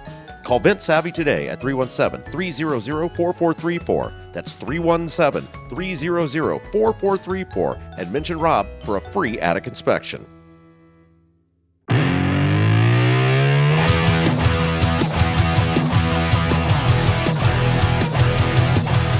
Hey guys, welcome back. Rob Kendall Show. Look, we are still under 200 likes on this show. We've been at this for an hour and a half now. Come on. Come on. Don't make me beg. It's Friday.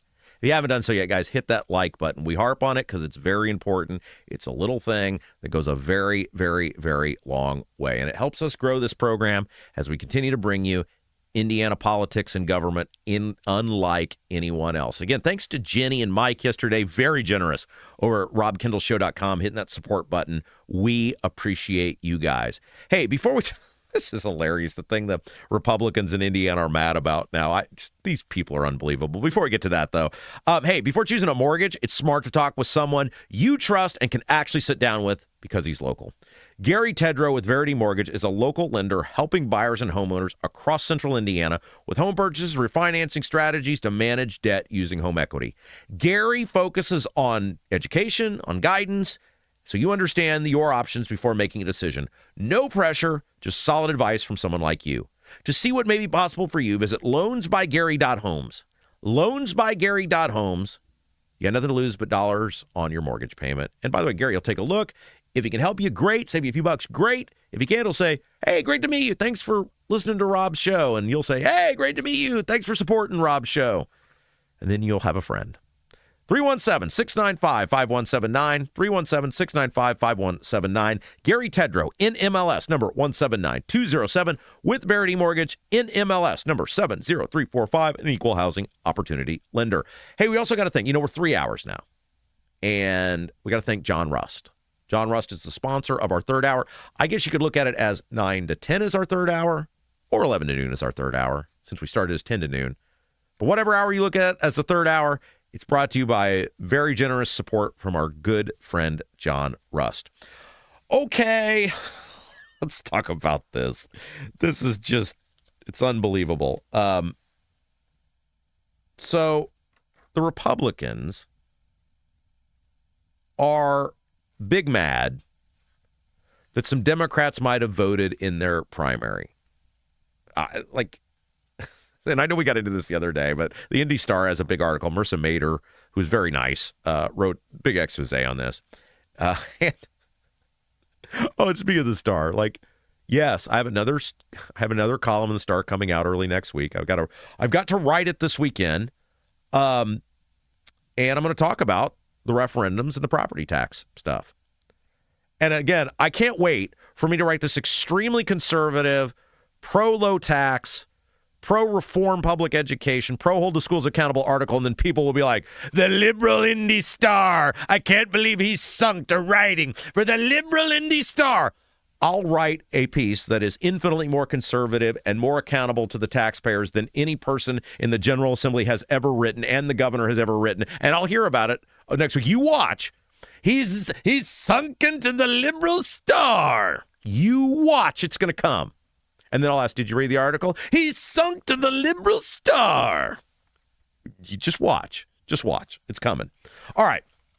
So the Republicans are up in arms over the fact that some Democrats might have voted in a Republican primary. Now, keep in mind, I come back to the Republicans make everyone pay for their primaries. The Republicans could totally pick who votes in anything for them in their primaries by paying for it themselves. Of course, they don't want any part of that because the Republicans in Indiana are all about taking as much from you as they possibly can and using it for whatever benefit they believe benefits them the most. That's standard operating procedure. I mean, again, that's the laughable part of all of this. All the Republicans would have to do is say, we're doing what the Libertarians do. We're closing off our primaries. We're going to conventions. We're nominating our candidates just like they're already about to do for the Secretary of State, Treasurer, and Comptroller. It's not like this is some far-flung radical idea.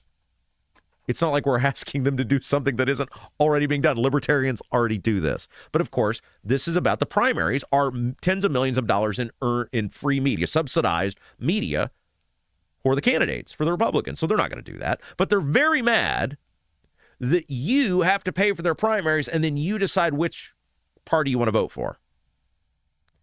And now their response is because, look, Spencer Deary, now there is a recount going on today they're checking out the final 2 provisional ballots in Lafayette to Tippecanoe County today. Spencer Deary has a 3-vote lead over Paula Copenhaver. And so no matter what the result of those ballots are, Spencer Deary will close the initial count with a lead.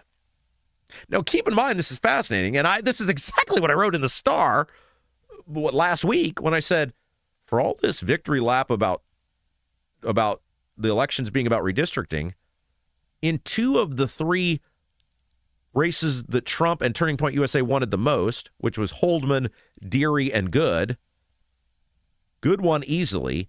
Deary's going to close the count with the lead, and they beat Holdman. So if it was about redistricting, that's pretty crappy results, right? Well, we lost 2 and we won 1. Or as I said in the Star, and I'll just say, whether Deary wins or loses, it was basically a tie. I mean, in terms of what impact, like you win by 5 votes, you lose by 5 votes, somebody wins, somebody loses, somebody gets the office. I get it, right? It's Ricky Bobby. If you ain't first, you last. But for all intents and purposes, it was a tie. So no matter who ends up winning on a recount, which will happen. By the way, Monday, we're scheduled to have Samantha Dewister, who is Deary's attorney, is scheduled to be with us. We're going to do education. We're going to do Elections 101 on how does all of this work. It's so complicated. And we're going to try to simplify it for you and explain how these provisional ballots, how these recounts, how they all work. But really, it was 1-1-1. Of the 3 they wanted the most, the 3 most high-profile races. They won 1, they lost 1, they won 1 big, they lost 1 big, 1 is basically a tie.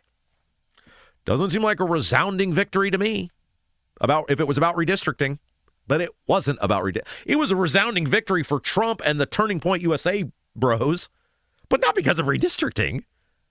They backed people and put a bunch of money behind people who were running as candidates people had enough of.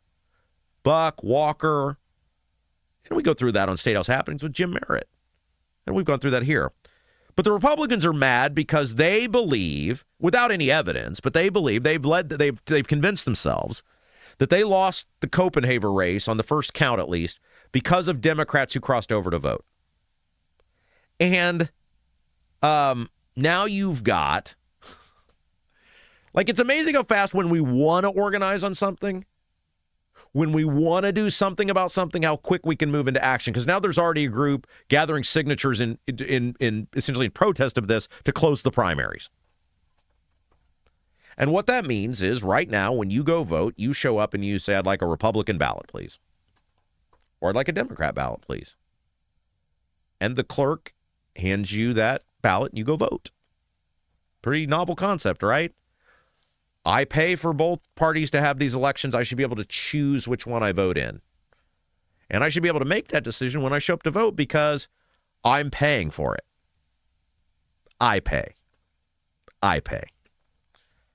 But Republicans now want to close off the primaries to where basically in February, you've got to go do another step now. We already have one of the lowest voter participation rates in the country, if not the lowest. And we run, this is the hypocrisy of these people, Diego, and because, of course, Diego runs his office as a 24/7 campaign machine, runs these ads. You need to go vote. Voting is now available. Here's how you register to vote. Blah, blah, blah. And yet now they're going to make it harder to vote. They're going to create an extra layer. They already claim they don't have enough people voting. They're spending taxpayer money to beg people to vote. And now they're going to say, let's create another layer in which you're going to have to register. You're going to have to go tell the county, hey, I'm a Republican, or I'm a Democrat, or maybe the next time we have this, I'm a Lincoln Party candidate, or a Lincoln Party member. And, of course, what this is underscoring is a lot of people vote in primaries because the Republicans have so gerrymandered all the districts that the Republican or Democrat primary is the only way to get any say in who your elected official is. So, like, they've rigged the state house, the state senate, the congressional districts to the point the Republican's going to win. If you want to have a say in who your county sheriff is going to be, or your county council members are going to be, or whoever, you have to vote in whatever that primary is, both on the Republican or Democrat side. I mean, you guys know the Marion County GOP is an embarrassment. It's almost non-existent. If you live in Marion County, to have any say in who your local elected officials are, your city council, your sheriff, whoever, you have to vote in a Democrat primary. And by the way, we act like this is some big deal. Mike Braun told me years ago on the old radio show, years ago when he was running for Senate, that's how long ago this was, he told me, don't hold me voting in all these Democrat primaries against me, because that was a huge deal. Rokita, Messer, his opponents were making a huge deal out of this. Look, this guy's a lifelong Democrat who flipped to Republican to win elections. You know what he told me? No. Well, I remember this very clearly. We were sitting in that little side studio across from David Wood's office. You remember the one I'm talking about? And I remember sitting in there recording this interview with him. I'd never met the guy before. And he goes, no. And I asked him, I said, look, you voted in all these Democrat primaries. Fair game? No. I only voted in those because back then my county was Democrat. And me wouldn't have had no say in who my sheriff was. Of course, we see the sort of sheriffs now in Du Bois County that Mike Braun buddies up with, Tom Kleinelter. But that's what he told me. And you know what I said to him at the time? Hey, that seems kind of reasonable. Because it does. If Republicans are going to gerrymander districts to where one party has absolute dominance and the only way to win an election is win in the primary, then we shouldn't punish people for voting in that primary. See, this is where I get enraged at big fraudsters like Andrew Ireland, state rep from Indianapolis, who don't kid yourself. He sees himself with a political career. Everything Andrew Ireland's doing right now is to garner attention for himself. Everything he does on social media to elevate. He has career politician written right across his forehead. That guy's a total fraudster. When you look at his voting record versus the Billy Badass routine he plays on social media, I mean, this guy went to the White House and he's bragging that I talked with him about closed primaries. Really? You have an audience at the White House and there's a gajillion things harming your constituents? You represent people in the biggest crap hole in our state, Indianapolis, and you're talking about closing primaries? That says a lot about him and what he is. But he was in this article. I think they took a snip off of his social media and him talking about, here it is. Republican primaries are for Republicans, said Andrew Ireland, Republican, Indianapolis on X, period. Okay, let's work off that. What is a Republican? I have no idea anymore. I'm a Republican, and I was banned from my county's Lincoln Day. I voted in every Republican primary since 2010. Every Republican primary but one in my entire life. I was an elected Republican. I was a delegate as a Republican. I come out every day and I talk about the Republican platform and how Republicans don't live up to the Republican platform. And that got me banned from the Lincoln Day. Will I be banned from voting in the Republican primary? And if I'm not banned from the Republican primary voting, Andrew Ireland, then why was I banned from the Republican Lincoln Day? Are now Lincoln Days and voting for all Republicans? You see the hypocrisy in all of this? Because what Andrew wants and what Republicans want is to control exactly who can vote. Everything with these people is about changing the rules when it's convenient for them to stop you. Anytime you peasants disrupt the plan, they change the rules. Andrew Ireland and the Republicans want to control exactly what you have the courage to say. That's what this is about. They don't want people speaking out when they pull bullcrap. They want total control. It's complete authoritarianism. That's what they want. They want to dictate who's a Republican, who's not. No, you got to pay for it. No, they'll take your money. They'll take as much of your money as they possibly can. But anyone who gets out of line, doesn't toe the party line, anyone they can't control, they want to eliminate you. I know, trust me. It's very Soviet Union of them. And you know why people get in line? Because nobody other than me has the ability to create a platform out of thin air. Ha ha, he's fired. He's done. For most people, they would have been done. I never feared because I knew I could do this. But nobody else in the state can do this. And that's what the Republicans do. It's why a bunch of these broadcasters are big wussies. They're gutless. It's why they go on these shows and they throw them softballs. Because they're scared to death of what happens if they show the least amount of courage. They're petrified. It's why these people who know what a human sleazebag Diego is won't speak out. Oh, they'll call me. And I keep saying the same thing to these people. What would you like me to do about it? I think I've called him every name I can legally get away with. What else would you like me to say? Would you like me to say it 3 more times? You guys are the problem because you know what he is and you won't speak out about it. What Andrew Ireland and his buddies are doing is authoritarianism. They're choking off free thought, free choice, free dissent. It's very Soviet Union. They're mad that Spencer Deary thought for himself. They're mad that Spencer Deary, who is very conservative on everything else, had the audacity to say, nope, this isn't right. You guys want to win elections? You go win the elections. I'm not rigging the maps for bad behavior. Andrew and his buddies, and Andrew does it because he believes it'll elevate him politically. They're mad.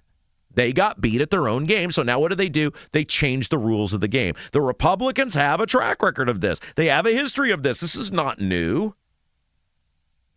One of the things I love is they keep pointing out, well, more people voted in the Deary and Copenhagen race than all the other races. So those were Democrats. It's almost like if you spend millions of dollars on a local election that nobody else pays attention to normally, right? It's not like there's ever a flood of people voting in our local elections. It's almost like if you spend millions of dollars telling people to go vote on both sides in that election and painting one side as a saint and the other side as the boogeyman, the people will vote in that race and not vote in other races they don't know anything about. But no, that can't be it. That can't be it. It can't be that we took one of the guys who actually does kind of an okay job in Deary, not on everything, but actually is very socially conservative, voted against the property tax bill.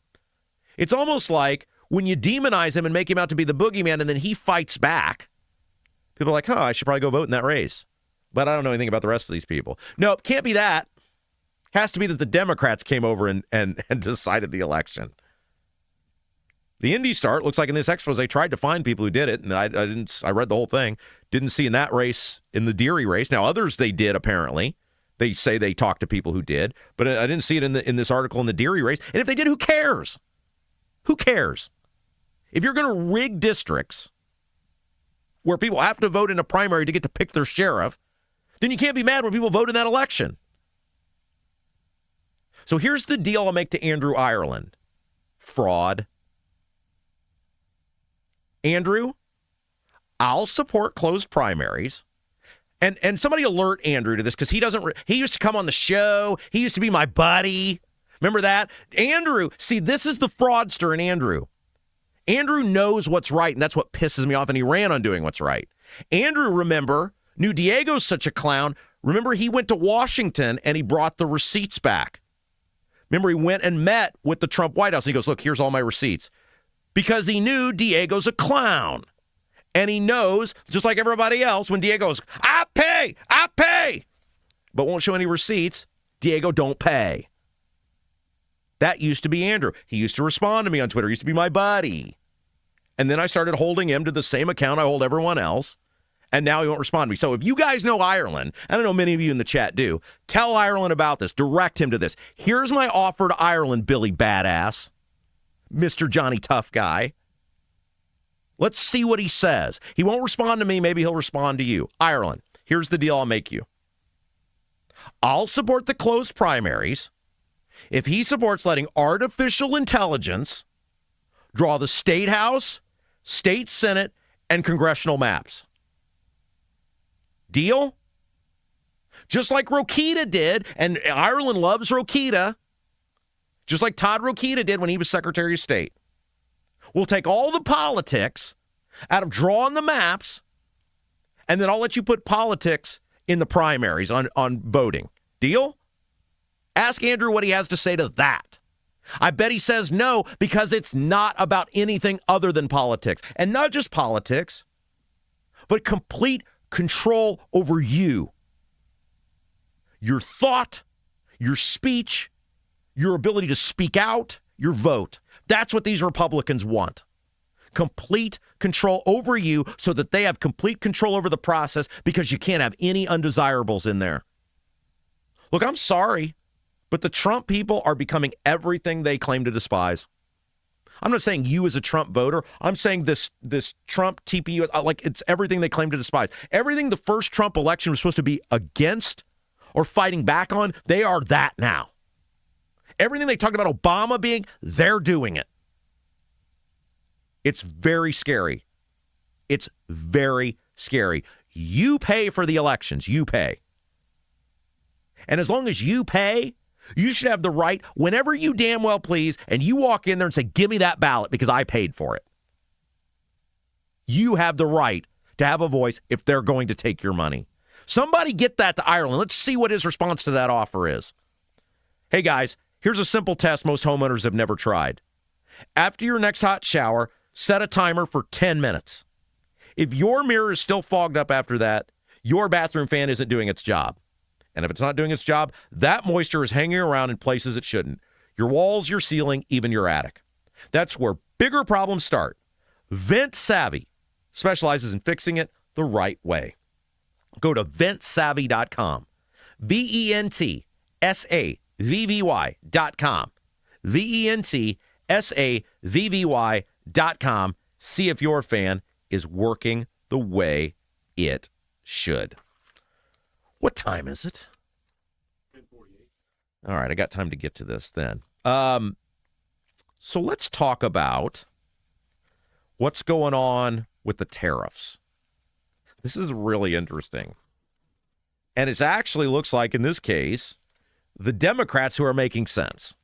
Now, it pains me to say, because I'm sure a lot of these people are total wackos. But when I describe this to you, you tell me if they don't have a point here with this, all right? So State Line has an article about this. That's an organization. They're affiliated with the Capitol Chronicle. They cover state governments across the country. And they're the fiscal leaders, the treasurers, comptrollers, whatever, of 8 Democrat states are demanding transparency and fairness in how the refunds are being administered to businesses over the tariffs. So let's remind everybody, Trump levels these tariffs. The businesses say, okay, just like with any other tax, we're not going to pay it. I mean, that's the great, hilarious thing about businesses. When they get taxed, they don't pay it. They pass it on to you. Tax the corporations, tax the rich. Well, corporations are rich, but when they get taxed, they just give it to the consumer. So what the corporations did is said, okay, we see your tariff. We're going to raise prices on everybody to pay the tariff. We're not eating that profit. And so they raised prices on everything. Most of these companies did. Well, when the Supreme Court, like when Trump's like, we're getting all the money. We're bringing stuff back here. The economy is, the Treasury has never been richer. Yeah, you got a tax increase. You've never paid higher taxes. That's what he should have said. I mean, that's what it was. Like, I don't know why. We're going to give it back to you. You're going to take money from me, and then you're going to give it back to me, and I should give you a pat on the back. By the way, did anybody get any tariff money back? Did that check show up? I checked my bank account. I never saw. Did you guys get a tariff check? I thought we were giving it back to everyone, and the farmers, and the roads. He was like at $79 trillion in tariffs, and it's like, sir, there's not that much money. Everyone's getting it. It's going to be great. What? Sir, you can't give it to the farmers and the people and them this. And like, we're paying down the debt. Sir, the national debt just hit 39. We're going to pay it down with the tariffs. Sir, if you did these tariffs for 900 years, you wouldn't pay down the national debt. Like, this is the thing. It gets old, right? The song and dance gets old when there's no action. So the companies, so what has happened since the Supreme Court struck down the tariffs, the companies now come out and said, look, here's what we're owed. Give us our money back, which the Supreme Court said they have to do. They estimated, these companies estimated or filed claims on, or whatever you want to call it, $166 billion. $166 billion in tax increases on us. That's the first year and a half of the Trump administration. Because again, these companies did not eat this tariff.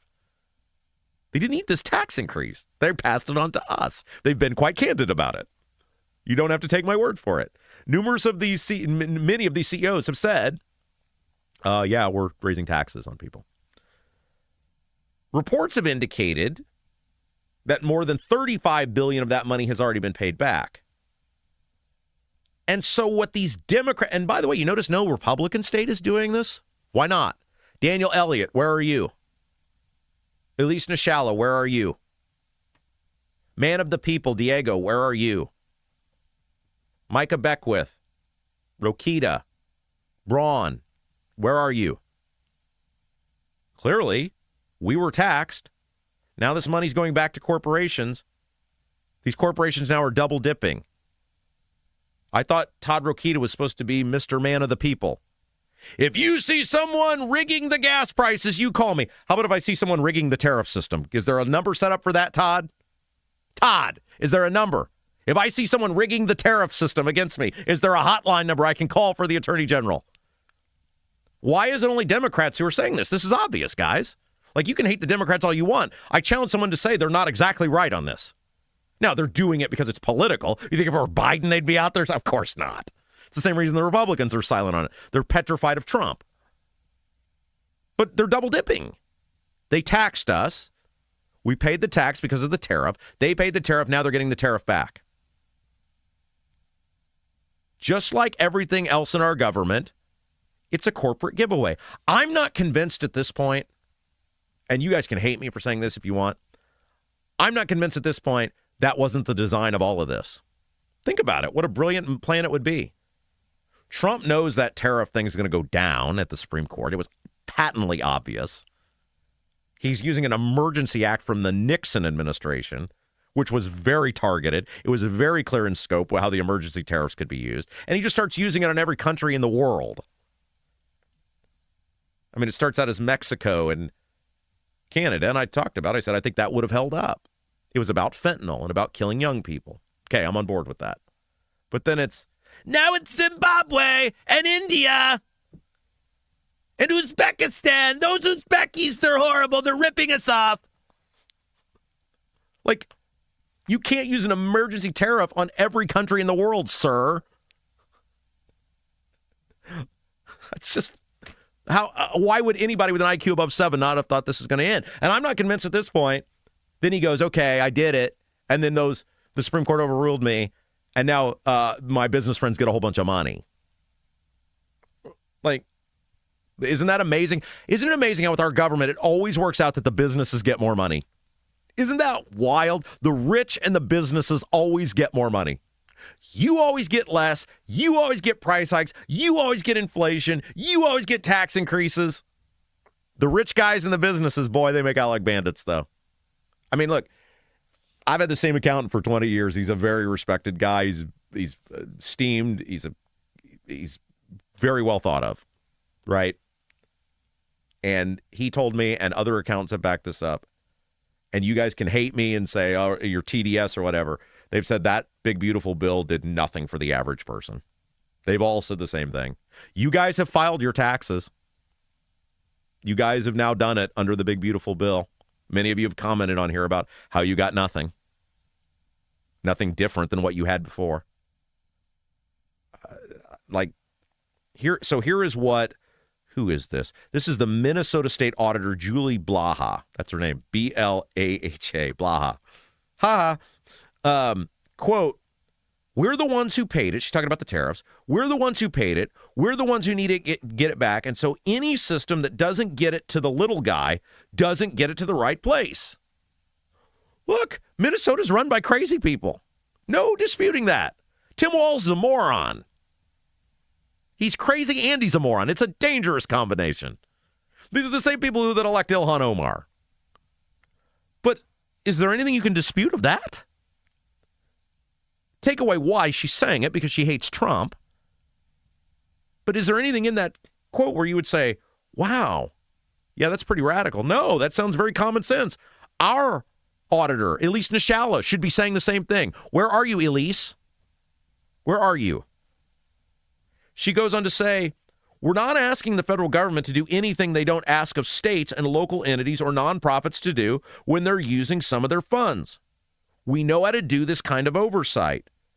So what they're asking the government to do is these Democrat states are saying, create the same portal you created during COVID, where everybody can go look up where these tariffs are going. The government's sending the money out. They know where it's going, what companies it's going to. At the very least, create a portal of who you're giving what back to, so then the consumers can go to Costco or whoever else and go, where's my money? We're not going to get it from Trump, but at least you can go to the business and go, hey, I want my refund since you got a bunch of money back, or I'm not doing business with you anymore. That at least gives some leverage, some power to the consumer. Look, I'm sorry, guys. I'm not going to lie to you just because I voted for Trump. This tariff thing was a disaster. It was patently obvious it was going to be a disaster, both in terms of it making things more expensive and the unenforceability of it. It's an emergency. What's the emergency with India or Great Britain? It's an emergency. Like, what is the emergency? Again, I get it. With Mexico, with Canada, with the drugs, with the fentanyl. I totally get it. And there wouldn't have been an objection to it. And it wouldn't have gone to court, which is where it started. We got to hold our side accountable, guys. This was a dumpster fire. It cost us a lot of money, both in terms of what things cost and now the tax increases we paid without getting anything back. Hey, is your driveway showing signs of wear, freeze-thaw cycles, road salts, environmental buildup like mold and dirt? It can all cause cracks, breaks, real big damage to your patio, to your sidewalk, to your driveway. That's where Seal Now comes in. The clean, seal, and stain professionals. They bring concrete back to life. Go to sealnow.com. Check out the work they do. But they do more than just the concrete. They do wood. They do decks, fences, pergolas. Any wood or concrete outdoor structure, they can They can do damage in a good way to it. See the work, sealnow.com. Get a free estimate, sealnow.com, SEALNOW.com. And if you mention, I heard about you on the Rob Kendall Show, they're going to take 20% off any long-term sealing project. 20% off any long-term sealing project, sealnow.com. 20% off any long-term sealing project. All right, a lot more to get to. We're rolling. Take a break. We'll be back. You're watching Rob Kendall Show. If authentic wood-smoked barbecue is your thing, Double D's Barbecue in Clayton is the place for you. Owners Dennis and Tina Duncan, along with their son Garrett, are from Memphis. So when it comes to barbecue, they're not screwing around. No pellet smokers, no roasters, just authentic wood-smoked Memphis-style barbecue. All of Double D's food is cooked fresh daily, and it's all made from scratch. Double D's Barbecue, located at 40 and 39 in Clayton, is open all day, Wednesday through Saturday. But get there early because once they're sold out, they're done. Check out the full menu, ribs, brisket, and more at ddbbq317.com. Buying a home or thinking about refinancing? Work with someone local who understands the central Indiana market. Gary Tedrow with Verity Mortgage helps homebuyers and homeowners explore options for purchasing, refinancing, or even consolidating higher interest debt through their mortgage. Gary's approach is simple, clear advice, and personalized guidance so you can make confident decisions. Visit loansbygary.homes to learn more or get started today. You've got nothing to lose but dollars on your mortgage payment. So call for a free, no-obligation quote, 317-695-5179. Gary Tedrow, NMLS number 179207 with Verity Mortgage, NMLS number 70345, an equal housing opportunity lender. With a lakefront view in beautiful Brazil, the Honeysuckle Hill Bistro and Cottage is a little out of the way, but totally worth the trip. Down home, made from scratch food, just like the good old days at Grandma's. When you visit the Honeysuckle Hill Bistro and Cottage, you'll leave more at peace than when you came in. Open 5 to 8 for dinner on Friday and Saturday, and Sundays 11 to 1:30 for the buffet. You must experience the Honeysuckle Hill Bistro and Cottage. Call 812-443-3003. 812-443-3003. Your bathroom fan could be secretly costing you thousands of dollars in damages. Most people don't even know this until the damage is done. With over 18 years of bathroom remodeling experience, here are 3 signs your fan is failing you without spending a dime on inspections. Sign number 1 is if you have foggy mirrors after you shower. This shows that your fan isn't pulling out enough moisture, which creates the perfect environment for mold. If you have a properly functioning bathroom fan that is the right size for your space, you shouldn't see much fogginess on your bathroom mirror at all. Sign number 2 is if you have bubbling, cracking, or peeling paint in your bathroom. This means moisture is soaking into your walls, slowly breaking down drywall, and even causing the wood framing behind it to rot. Sign number 3 is if you have mold buildup on your fan, ceilings, or walls. This is terrible for your health, but also could wreck your bathroom, costing you a fortune. If you're noticing any of these signs, here's what you can do. Call Vent Savvy today at 317-300-4434. That's 317-300-4434, and mention Rob for a free attic inspection.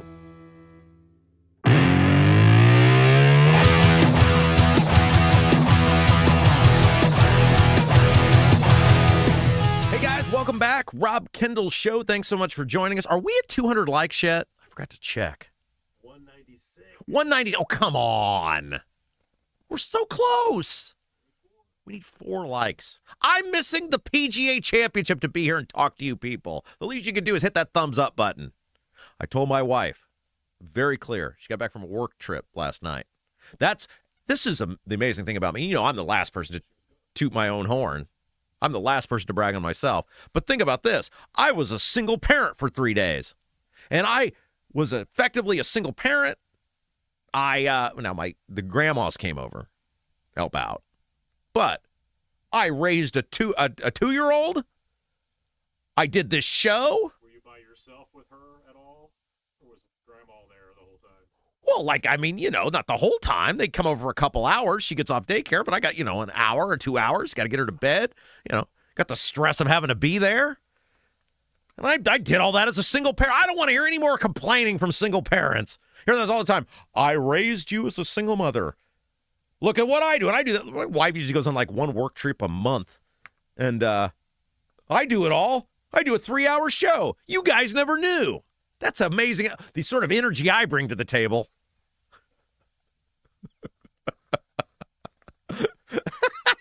By the way, hit the like button, please. Okay, so Jason and I, during the breaks, we'll just talk about different things. And we were kicking around this idea. Now, we haven't even begun the process of this. We haven't started this. We're not saying we're going to do this. We'll welcome your commentary on this, because a lot of stuff we do, as you know, with the third hour, we put that out for you guys. With the live show, we put that out to you guys. And so we're like literally like just this is a brainstorming idea. We always are thinking like what could make this show better, what could make it different, what could ever. Would you guys like it if we did like a local news cast at the top of every hour? Just like a couple minutes of the news, like maybe different news that you wouldn't get anywhere else, or different, more, I don't know. Would you guys like that? If you say no, it's fine. Do you ever leave us to get the news? I guess that's the bigger question. Do you ever leave us to get the news? Is the news important to you? Or are you just like, no, it's 2026. I have a phone. I can get the news. Like, I don't know. I'm not asking because I know the answer. We were just kicking that around. Like, would it make our show better if at either the top or the bottom of every hour we did some sort of local news deal? And if you said yes, then we explored it. Like, I'd have to get a sponsor for it and all that other stuff. But you know, we did that with the YouTube chat. We did that with that in the extra hour. We did that with the live show. You are our focus demo. Yeah. No. We're that's a very good point, Jason. We're talking about Jason reading the news. Like, we wouldn't bring in like an outside group. Like, we would do the news. Now here's Jason with the news. You know, or something like that, right? What do you think? But let us know in the YouTube chat. And by the way, coming up in just a little bit, Jason will read his favorite YouTube comments, or the ones he gets to, of each day. Brought to you by Black Sheep Plumbing. And so you guys got a chance to get your comments in. Let us know what you think. Do you leave us for the news? See these radio groups, they spend all this money on the focus groups and the whatever, the demos and all that stuff. We're just like, tell us in the YouTube chat. Do you leave us for the news? Oh, they don't like the news. See, I had this argument for years, and I couldn't get any traction on it. This is my thing on the news, and I could be totally wrong. And there are many, many people that I'm great friends with who have done news. And this is not any way of diamond of news or whatever. I maintain in 2026, unless it's investigative journalism type of news, like Kara Kenny or Rafael Sanchez, or I don't even know who's left, but I know those two. Like, unless it's investigative journalism news, I think people are just like, I have a phone. Like, it's with me 24/7. I have an iPad. I can get the news. Isn't that sort of that was always my argument. I said, look, I can give isn't that what I do? Don't I give the news? I mean, that's basically what I do. Is like, I take the top stories and then I just talk about them. Like, outside of 5 or 6 stories, does anybody even care? Like so-and-so was at a ribbon cutting for a bakery. Is anybody like, I don't know. Whatever you guys say. If they don't like it, then it's just one less thing I have to worry about getting sponsorship for. Yeah, it is. That's what we do. You are the focus group here. You know, I've said that for years, that I just think, like, I was always like, and I'm like, this wasn't like, I'm not saying WIBC news. You know, I'm saying, like, we did the national news there too. It's like, why? People come to hear us. Let's get out of the commercial break. Let's bring the smoke. We'll hit whatever the big topics are anyway. It's told you need to go do the show. All right. Let's talk about this. This happened yesterday. This is fascinating to me. There was an Iran war powers resolution that failed in the House of Representatives. This is the third time that the Democrats have tried to invoke the war powers resolution to stop the Iran war, or they've at least require the president to get permission from the Congress to continue it. Now, for those of you who don't know, the controversy here is, under the war powers resolution, a president basically has 60 days of military engagement before he has to get permission from the Congress. And I think that goes back to 1973. I think that's the War Powers Resolution. And so for all those people who are always like, and this is true of both sides, whoever side is not in power when the president does this, they freak out. And, Obama's illegal bombing. No, it's not illegal. He has 60 days to basically do whatever the hell he wants, and then he has to ask Congress. Trump's illegal, whatever. No, not for 60 days. He's the commander-in-chief. He has the ability for 60 days to do whatever he wants. Now, after 60 days, okay, then we can start getting into his illegal whatever. The controversy on this is, because clearly we have been at this thing with Iran for 60 days, is the Trump administration is like, doesn't count. We've been at a pause for 40 of it or whatever. We've been in a ceasefire for however many days it's been now, month and a half. And the people in the Congress are like, yeah, it does. You started it. Like at some point you have to come back to us just saying, you're on home base, can't tag me. That doesn't really work. And so what's interesting about this vote was that this is the third time the Democrats have tried it. It's the third time it's failed, but this one failed, get this, because of a tie. It tied. And you know how in baseball, the tie goes to the runner? In the House of Representatives, a tie means a fail. So it tied 212 to 212. 212 to 212 was the tie, which means it failed. Now, my obvious question is, this seems like a pretty big vote. Should the president, we have a war going on, should it continue? There's 435 members of the House.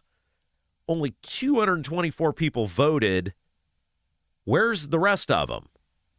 Like, are these just people that have quit and the seat hasn't been filled? Are these people who've died and the seat hasn't been filled? Like, who are the people who missed the vote that are still in the Congress? Because there's public school math tells me 435 minus 224 is 11. That means there's 11 unaccounted for there. Where are those people? What are they doing? So three Republicans crossed over to vote with the Democrats this time, including Thomas Massie, Brian Fitzpatrick, and Tom Barrett. One Democrat, this is what's interesting. So the tie-breaking vote for it to fail was a Democrat, Jared Golden of Maine, who voted to oppose it. Now, what's interesting about Golden said he supports this is very minutia-driven, so I don't know how legitimate he is about this. Golden says he voted against it because the resolution had a March 30th withdrawal deadline on it, which he claims has already passed. He said if it's resubmitted without the March 30th deadline on it, he'd vote for it. If you're like, no, you're going to be the deciding vote, wouldn't you have made that clear? Wouldn't you have been like, hey, March 30th is the deadline? He said, quote, I supported this resolution when it was introduced, but unfortunately, its proposed 30-day deadline lacks any real meaning now that we are more than 70 days into the conflict. It no longer passes the straight-face test. I look forward to voting for a clean, relevant resolution as soon as possible. Wouldn't you have just told the leadership that? The people who are presenting the bill, hey, I'm probably going to be the deciding vote. They do count the votes, right? They do a vote count. They have people, they literally call them whips. Their job is to whip the vote. That's where that name came from. He's the majority whip. He's the minority whip. That's their job. Probably, I can't believe they haven't called that racist at this point and gotten rid of it. But that's what they do. They usually know exactly what the vote's going to be when anything's put up. Wouldn't they have been like, hey, this guy's probably important. Here's what his objective is. Just cross that March 30th out. I don't know. They chose not to do it. A similar bill, obviously you have to get it to the House and the Senate, was blocked in the Senate. In that bill, Murkowski, Collins, and Rand Paul voted in favor. Fetterman voted against. So there you go. I guess we're in another forever war. Every time, guys. Every time this stuff in the Middle East, right? Every time. And this, we're on day 40 of the pause or something, this ceasefire. What are we doing? Either get a deal done and let's be done with it, or just finish the deal. after 40 days, you're being used at this point. You look like idiots. Like everything's expensive. Gas is skyrocketing. Gas is not getting any better. I mean, gas is getting better here because they suspended all the taxes, but the actual price of gas is not. Well, either finish the mission or cut a deal and be done with it. Like it's run its course. Hey, one of the biggest complaints people have with real estate is just like the lack of service. You know, a lot of these realtors, they get busy. They're big firms. They got a whole bunch of clients. Yeah, they're big, right? They're known, but they can't give you the attention you deserve. That's why you need to be with someone local, an individual who is going to give you all of their attention. I know actually Lauren Wilson, who we're talking about here, she had a meeting with one of our listeners today. One of you guys reached out to her. She met with them. Can't wait to hear. I'm actually going to see Lauren here in a little bit. Hear how that meeting went. Hear how that went. You guys have reached out to Lauren. Some of you have gotten to know her. And you know, that's what she's all about. Hands-on, personalized service. Getting you in the right home. Selling your home for the right price. Not just getting you out of somewhere and getting you in somewhere so that she can cash a check. No, it's about a game plan.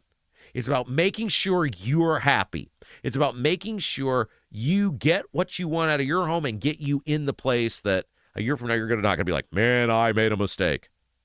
You got to have someone local. You got to have someone who invests in you. That's how you're going to accomplish that. Lauren Wilson with At Properties. Give her a call for your next move or even thinking about your next move. 317-590-2290. 317-590-2290. All right. Let's talk about the hypocrisy of the Democrats for a second, shall we? These people, they're so full of it. For all these people like, you're so mean to the Republicans. What about the Democrats?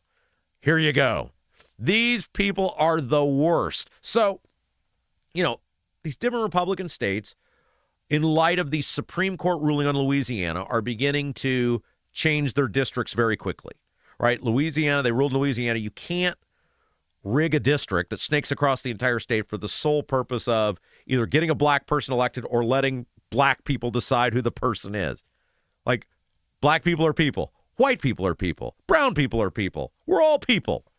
We all should decide equally. You can't just go, well, we need the black people to be in charge of this district and elect a black person. That's as racist as saying we need the white people to be in charge of this district and elect a white person. That's what the Supreme Court said. That's what Louisiana was all about. And so the huffing and puffing and the crocodile tears and the fake outrage from the Democrats is, oh, you're sending us back to Jim Crow. Oh, you're diluting the voice of black people. You're disenfranchising black people. You're stripping power away from black. It's all the stuff to get you. Everyone's a racist. Everyone's an ist. Everyone's a phobe. Everyone, whatever minority cause du jour of the day is being oppressed. Of course, now they're back on this with black people. When in reality, it's about, hey, it's 2026. Most people in our society are pretty colorblind. I'm not saying there aren't racist people out there. There clearly are, but there's racist people both ways. And most of us just want to live in harmony and, hey, you stay out of my business, I'm going to stay out of yours, and I'll vote for the person that best represents my values, be they black, white, brown, whatever. But the Democrats and the liberals are doing all of this grandstanding, all this virtue signaling, like they always do, about the poor black people and the poor black representatives that are going to be stripped away. However, for some reason they get honest with the pollsters. This is what's hilarious to me. So Politico did a poll. Here's what Politico found in their poll. 45%, a plurality. Now, remember, plurality is different than a majority. Plurality is the most amount of people, but it's not more than 50%, right? So you can win an election with a plurality, not a majority. You can win an election like I think Bo Bai would do if Diego's the Secretary of State nominee with the plurality. I don't think Bai would get to 50. I think you could see him winning 43, 40, 15. You know, I'm just picking numbers, right? That's a plurality. 45% of plurality of Democrats say that Democrats must counter GOP efforts with their own redistricting. Get this. Even if it means reducing the number of majority-minority districts. So what they're saying is in these Democrat states, hey, we can take away some Republican seats, but we might have to carve up the black districts so that white people may win the elections. Would you do that? And the Democrats are like, hell yes, we'd do that. But what about the poor black people? I thought hating the Supreme Court on the redistricting stuff was about the poor black people. When Democrats are saying right here, we don't give a damn about the black people. We're just using that. If you can get us more Democrat states, do it. Yeah, but there might be fewer black representatives. Who gives a crap? Give us the Democrats. These people are all full of it on all sides. They're so full of it. 32% said keep the black districts even if it means losing seats. Here's the best part of this. All the minorities are in on it too. All the minorities are like, yeah, we don't give a damn about minority representation. Just give us the Democrats. Pluralities of black, Hispanic, and Asians. Voters who either identified as Democrats or voted for Harris in 2024 said it is more important to draw blue seats, even if it means reducing the number of majority-minority districts. 42% of blacks, 45% of Hispanics, and 48% of Asians said, yeah, we don't give a damn at all about the minority representation. Give us the Democrats. The most hilarious part of even all of this is it's the white people who are concerned about the black districts. White Democrats and Harris voters appeared slightly less likely to support carving up the districts, with 39% supporting such a response and 33% opposing it. It's always the white guilt, right? The white guilty liberals, the blacks, the Asians, the Hispanics, they're like, no, screw it. Carve it up. We want the Democrats. We don't care about having somebody like me. And that's just something we say to try to make the media feel bad for us. But the white people are like, oh my gosh, the poor Asian community. These people are the worst. They're all completely disgusting. It's all political. Everything's political. They don't give a damn about you. They don't give a damn about their causes. They care about their party being in power. Full stop. I'm done here. No more huffing and puffing about Louisiana. Hey, masonry color mismatch, previous repair catching your eye, not happy with the brick color on your home and ready for a total makeover? Bramwell Mackay Property Services and Consultants offer specialized masonry staining and recoloring. Whether you want to seamlessly blend repairs or completely transform your home's exterior, want to build something new? Bramwell Mackay's 40-year master masons design and construct custom patios, sidewalks, outdoor summer kitchens, archways, entryways, and more. Bramwell Mackay, BRAMWELL, BRAMWELL, BramwellMackay.com. Beauty built to endure. All righty, party people. We're going to take our last break. And then when we come back, producer Jason makes you the star. The best YouTube comments of the day. When we come back, you're watching Rob Kendall Show. Right now, everything's expensive. That includes things you need around the house. If your water heater, water softener, or well pump goes out, or even if your toilet stops working, you could be looking at a major expense. Don't let your next call to a plumber break the bank. Call John at Black Sheep Plumbing. John is a Hoosier lifer who takes pride in and stands behind his work. That's why all basic services and repairs with Black Sheep Plumbing come with a 2-year parts and labor guarantee, with water heaters having a 6-year parts and tank guarantee. Call or text Black Sheep Plumbing for all your needs today and speak directly with John, the owner. 765-315-7558. That's Black Sheep Plumbing at 765-315-7558. Is your driveway showing signs of wear? Freeze-thaw cycles, road salt, environmental buildup like mold and dirt can all cause unsightly damage that can end up in an expensive repair. That's where Seal Now comes in. Seal Now are the clean, seal, and stain professionals that can help you protect your outdoor surfaces. Got a worn-out fence or deck? They can revive the look while providing long-term protection. Call today, 317-548-2002, or visit sealnow.com. Not only will you get a free estimate, but mention you heard about Seal Now on the Rob Kendall Show and receive 20% off any long-term sealing project. Hi, I'm Lauren Wilson, a realtor with App Properties. Born and raised right here in Central Indiana and a Hoosier through and through. Selling your home is a massive undertaking, and I completely understand what that is. That's why when you work with me, we put a great plan together to make sure that when your home comes to the market, it is in the best light possible. Again, I'm Lauren Wilson, 317-590-2290. 317-590-2290. Let's put a plan together and get your home sold.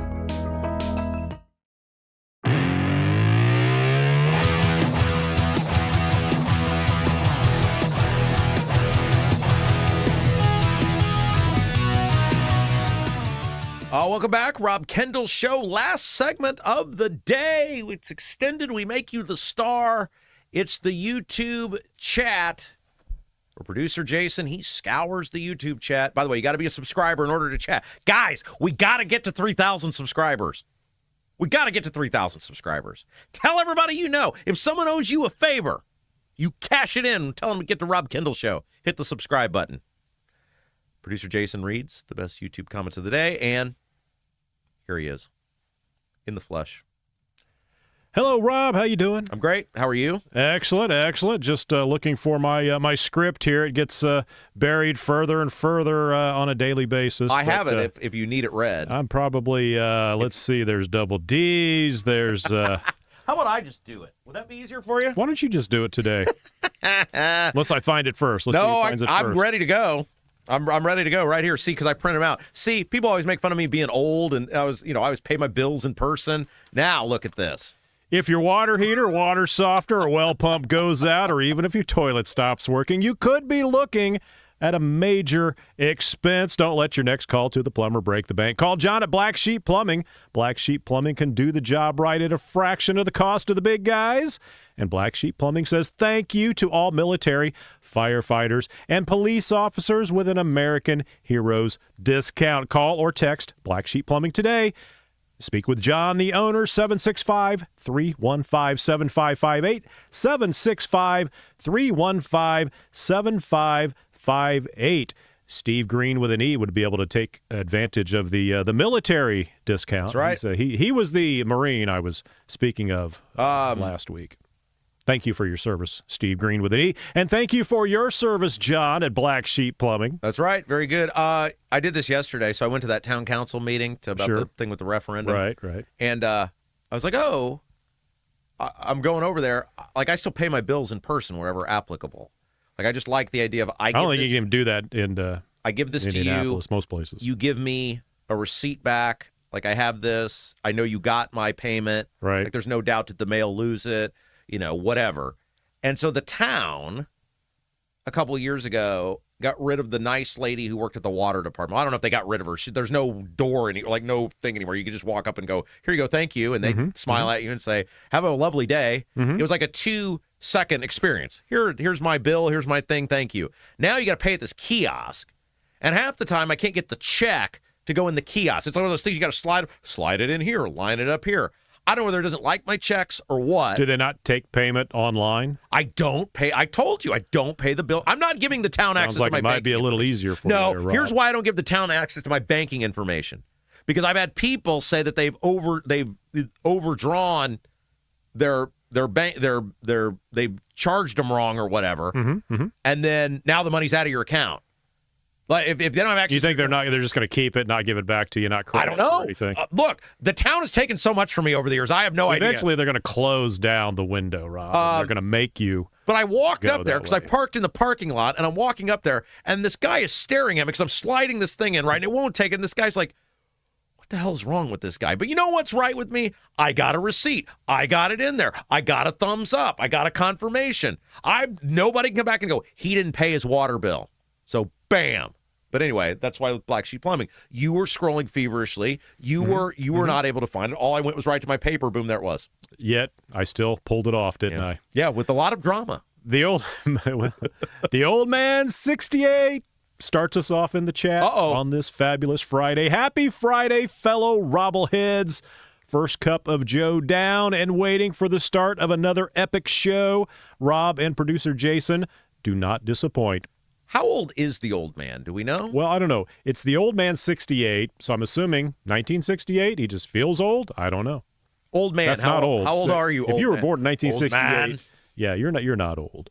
And I don't use the term old to describe people. I use the term older. If you say, well, there's an old lady, that's kind of insulting. If you say, well, there's an older lady, she's like, well, okay, inexperienced as well. Let me ask you this. When you were a kid, how old was old to you? Like, what age were you? I don't know, probably 40. Really? Well, I mean, back in the day, I don't know. People, like 60 is the new 40 now, I think. Right. You know? So, because I remember vividly my grandfather's 70th birthday. Like, I remember, it's weird you remember this, right? But, like, I remember being at my grandparents' house. I remember all this. And I remember thinking, oh, my gosh, this man is ancient, right? Like, and now that my parents are that-ish age, right, it's like, well, that's not old at all. And now that you're closer to 70 than not. Yeah. It's like I can remember, okay, an example. I can vividly remember, weird thing to remember, my dad's 40th birthday. I just remember, I don't know why, I remember it. And I remember thinking, damn, that's old. And now that I'm older than that, it's like, well, right. It's like he doesn't have very long to live. But maybe 40 years old. Maybe this is the case, right? Like, maybe it's because it seemed like with my parents and obviously my grandparents, it's like they lived a traditional existence. They went up. They got up. They went to work each day. I don't seem like an adult. No, you do not. You do not. I will grant you that. Right? Like, I've never looked in the mirror and seen an adult. And I've been an adult, obviously, for 20 plus years now. Well, one day you'll hit your growth spurt and you'll feel like a man. Just because I've never, for the most part, I've never had like I guess I did when I worked at the state. And technically I went into IBC, but you look very perplexed. Oh, just the old man answered. We've got how an old answer. is he? 58. That's not old. No. Well, that would make that be 1968, right? Okay, that's not old. No. Oh, jeez. No. Tom Watson almost won the British Open at 60. That's not old at all. You got another 10 years at least. Oh, no. Even that's not old. There we go. Okay. But anyway, like I think about, I don't even think of myself as being as 40. It's like I've never thought of myself. But it's weird. Like I think of things my parents were doing at my age, and it's like, they seem so much older than me. Well, wait till your child's about 10 or 11 and you've had 10 years of child rearing. You'll start feeling it, Rob. MLM Warriors. Good morning. Number 2 in the spot. Deep Thoughts. I'm number 3. Thomas Ho. Is this a competition? I don't think so, Thomas, but, you might want to step up your game next time. Nicholas Kurtz. Good morning, Rob Kendall Nation. At Producer Jason. Good morning, legend. Oh, jeez. Spray Jockey. How are you guys on already? These are the comments all during the 10-minute countdown. That people, every now and then we'll get a comment on the video, why don't you cut off the 10-minute countdown for the on-demand? The reason we don't do that, 2 reasons. One, we got a ton, like 100 comments even before the show starts. And if you cut that off, you'd cut all those comments out. But I found if you do any editing at all on the live archive, the whole chat goes away. Oh! It deletes the whole chat. And the chat is half the importance of this. You can scroll through it. You can just fast forward. Now, wait. Now, some people don't realize you can just fast forward. But we do cut it out on the Apple and the Spotify. On the Apple and Spotify, we don't want them to have to listen to 10 because there's no chat, that sort of thing. So the Apple, Spotify, it starts with the music or the intro theme. Well, this is one of the mistakes I made, and I talked about this earlier in the show. Just because it's easier for me when you're posting on Facebook and Twitter and everything, just to go to the YouTube. I feel like I have ignored. We have been gangbusters on the Apple and Spotify lately.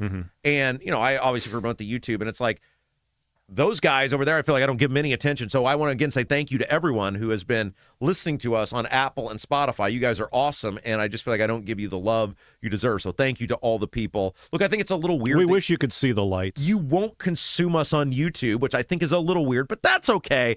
Thanks for watching. When you're driving down the road, I don't listen on YouTube if I ever listen back to really? I always go to Apple. No kidding. Oh yeah, you don't need the video when you're in your car. But most of us don't drive around in 1972 Chevettes. Where was that here? Old man. He said the reason he goes by old man is because that's what his kid calls him. Hey, old man. Okay. So it all makes sense. It all comes back to reality. See, I love the origin stories of our listeners. That is correct. Yeah. Okay, continuing on. Nicholas Kurtz, we already covered legend. Spray, Spray Jockey. I'm going to have to start getting here about 5:30 to be on first. Deep Thoughts. I'm guessing Rob will have a checked shirt on this morning instead of a solid color. Wrong. Spray Jockey. At Producer Jason. Maybe you should give the best chat of each hour to give Rob 5 minutes to compose himself. And that's where we start talking about the news and that sort of thing. But I don't think the chat every hour would work because it would kind of lose its, hey, I'm back for the 3rd time, and here's what, So I think we just keep it at the end. No, we talked about this the other day.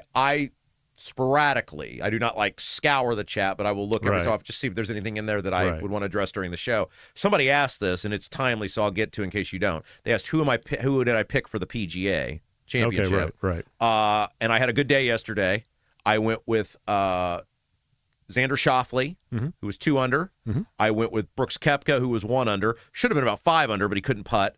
And Matt Fitzpatrick, who was even. I also had Tommy Fleetwood.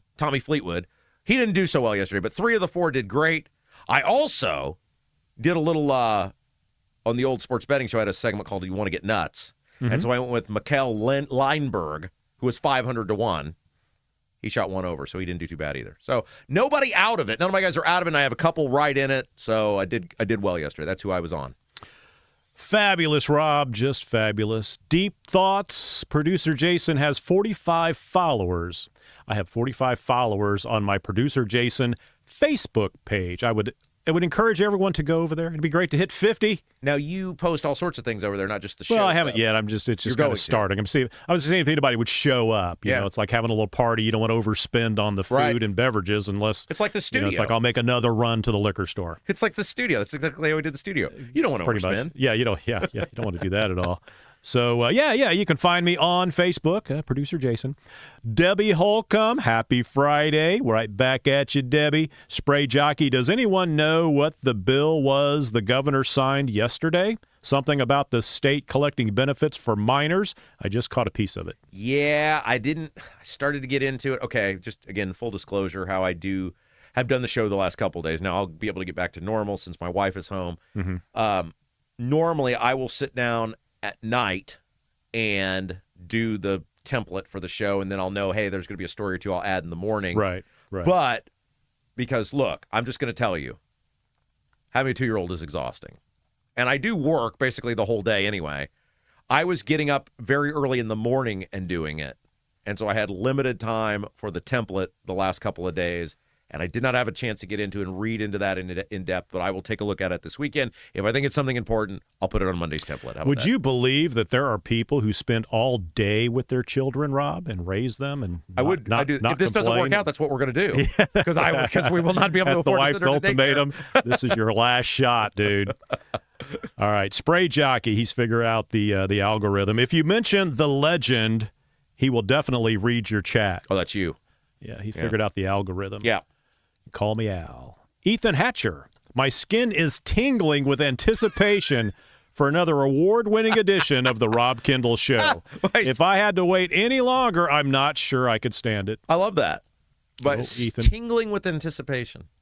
Deep thoughts. I've heard that many times over the years. Yeah, tingling with anticipation. Of you getting out of my house. Yeah.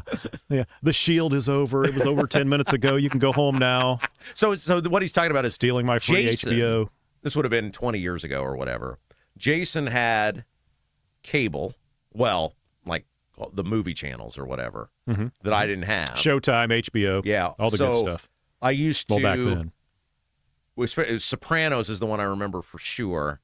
I used to go over to Jason's house during Sopranos season whenever that was. It'd be like every 2 weeks because back then they only put them on once a week. Oh, that's right. And then they would put like after the first week they would put last week's show. That's right. Then then they would air the new one. Yeah. So Rob would wait every other week and he would come over for 2 hours. And it's like, the first time it's like, yeah, man, come on over. I'll buy you some pizza and it'll be fun. And the second time it's like, oh, you coming back? Okay, that's fine. And by like the third or fourth time you're like, man, it's going to be 2 hours of Rob sitting here. I can't do it. I just got to act like I'm, here's $15. Go subscribe to HBO. My favorite thing. So this is when you had the place over there in Georgetown, right? Yeah, that was a nice area, Georgetown and 56th Street. But Jason had this had a nautical theme to the house, and your buddy convinced you that would impress women if you did that. Is that why you had the nautical theme? Like if women came over? I had to have something on the wall. Yeah. It was like, why did you do this? This is very, dudes don't I had a friend that do that. Yeah. But women always commented on it. Oh, I love your That's what he said. Nautical decor. That's what he said. It always worked. Jay Nall, pro tip.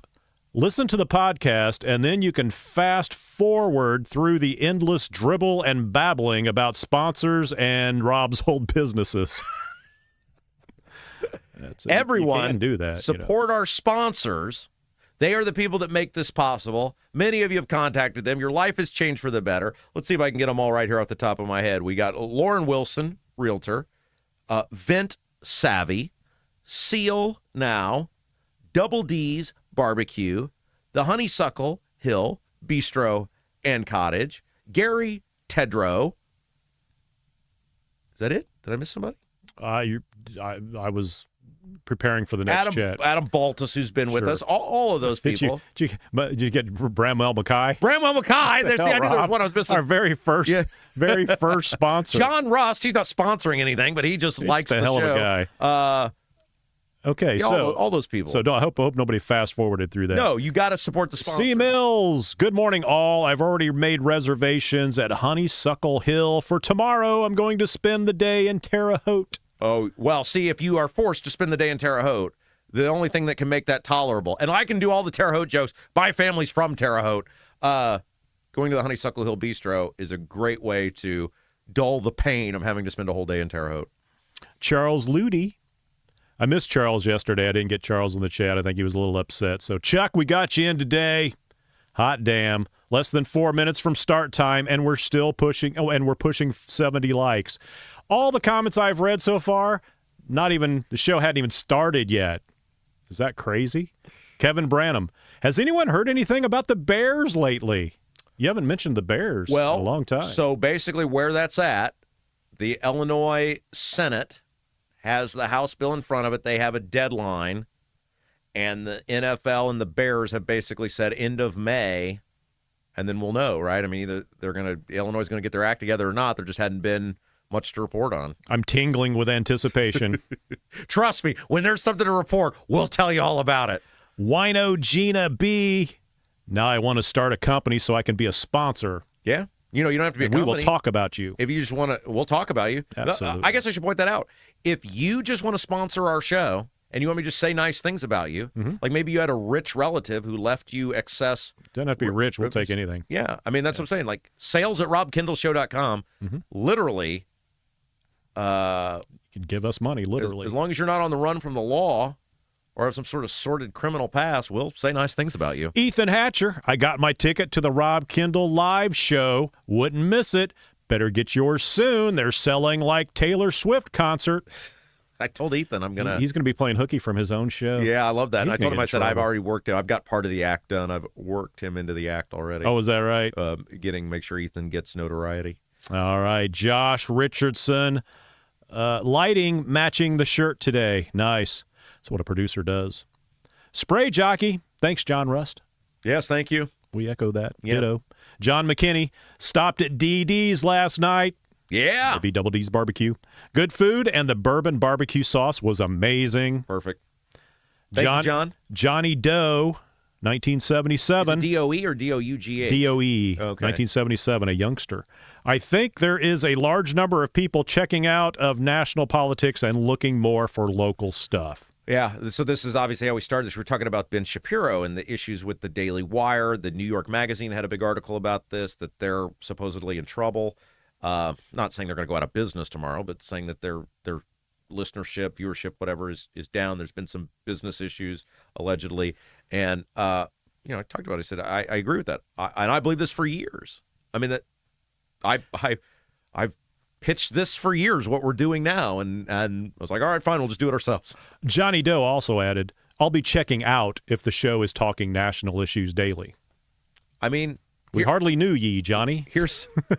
I mean, look, we do talk about, like, if it's super important, it's going to affect us here at home, we'll touch on them, and we'll spend some time. That's why we added the third hour. But the business plan is this, right? Like, we didn't hide it from it. I mean, Briggs said this from the start. He's like, I can't believe nobody did this before you. I was like, right. Why? There's 10 million people talking about the national stuff. Now, sometimes we find niche stuff that other people aren't talking about. Like, I'm sure a lot of people today weren't talking about Ben Shapiro on the Daily Wire because I brought it back to local stuff here. Mm-hmm. But if nobody's talking about local, right? Why wouldn't we talk about that? Give people something they can't get anywhere else. It's not rocket science. Vic Ferrari, Rob, just don't start shaking your ass all over the internet like Sophie C. You'll be fine. Oh, Sophie Cunningham. Sophie Cunningham. Of the the Pacers, the Fever. She has, I mean, if I had to choose between the two, shaking their ass, I'll take Sophie. Over me? Yeah, Rob. Oh. Yes. I wasn't sure if you were referring to me. Every day, including an eighth day if we have to create one. Mad Duck. Yeah, no twerking, Rob. Yeah. God. Problem solved. That just... Kevin Branham. Okay, let's get back on track. Jason in about 120 minutes. At Deep Thoughts at Producer Jason. At least Producer Jason does not have to take down and set up every day. And it's been a godsend. Yeah. My attitude has been totally different. Yeah, it is. It's it's awesome. You've been much more pleasant to be around. Now the place looks like a dump. We haven't cleaned it up, but I'm leaving it up to Rob. And eventually, one of those days where you don't really tell him to do it, you just wait for him to do it. And I'll do it. It's still there. He keeps saying that.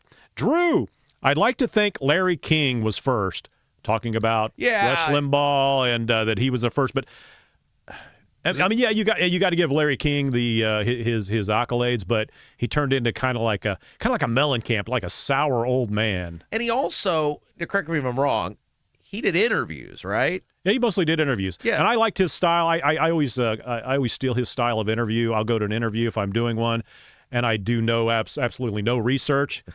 I'm doing the Larry King approach of, I'll act like I don't know what's going on, so that way because the viewer doesn't know, so that way if I know all the information, then I might not ask a good question, so I know nothing. Yeah.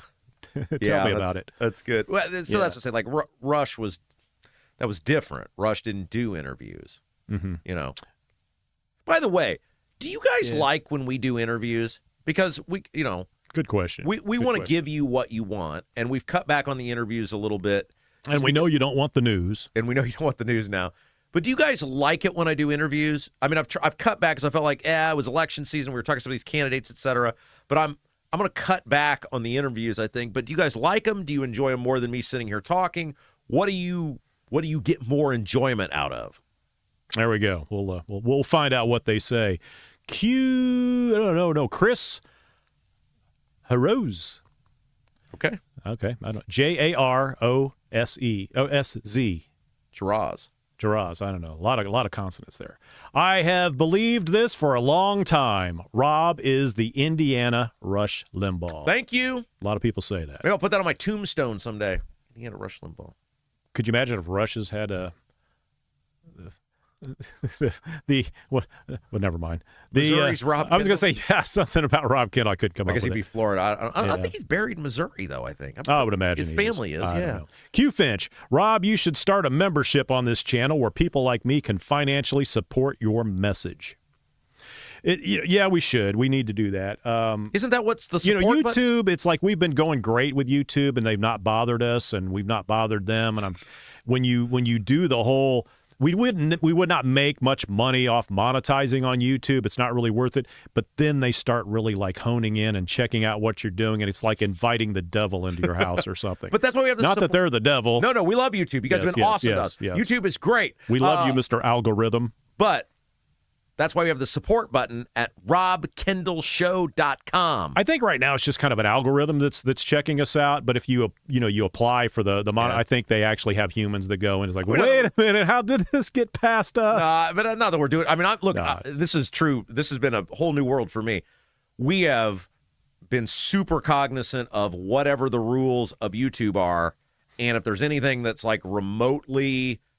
Anything we stay away from. We had an advertiser the other day, which was a very nice guy and a great business and a law-abiding business and everything. There was nothing, you guys would have loved it. Mm-hmm. And I was like, hey, you're going to be perfect for our audience. He was mentioned in the chat. And then, we looked into like, what are the YouTube rules? And they're like, oh no, there's no wiggle room on this if you're doing this. Yet a local radio station gets away with it. I'm not sure how that somehow works. The radio stations can get away with being on YouTube and promoting it. But if the radio station gets shut down off YouTube, they still have the radio station. Right. If we're excommunicated from the YouTube, people be like, "What happened? Rob just give up, quit?"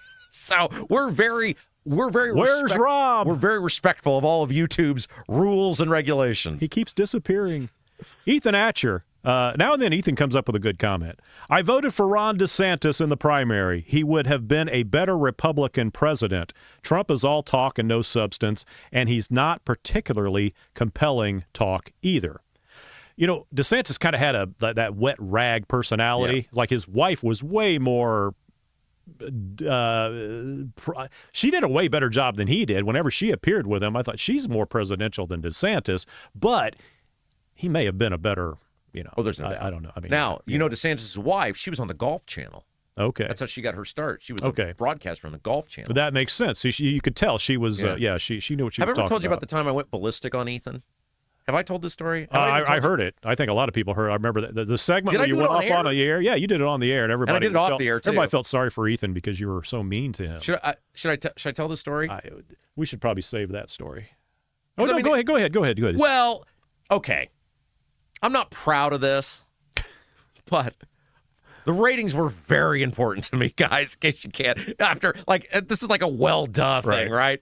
And one of the things about the ratings is if you're really into them, and look, I was really into the ratings because it was my middle finger to those people in the State House. Like, I knew nothing made them more mad than every month me coming out and going, ha, number one again. Now, there are, and Jason will back me up on this, and I'm not saying IBC, I'm saying everybody. There's major flaws with the ratings. Mm-hmm.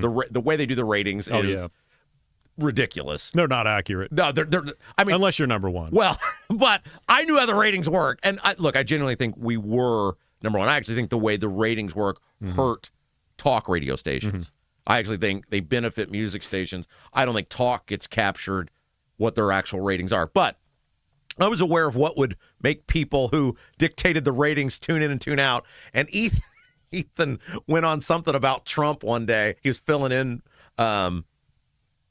for Casey, and he got done with it. And I'm in my mind, like I'm just seeing these people who dictate the ratings tuning out.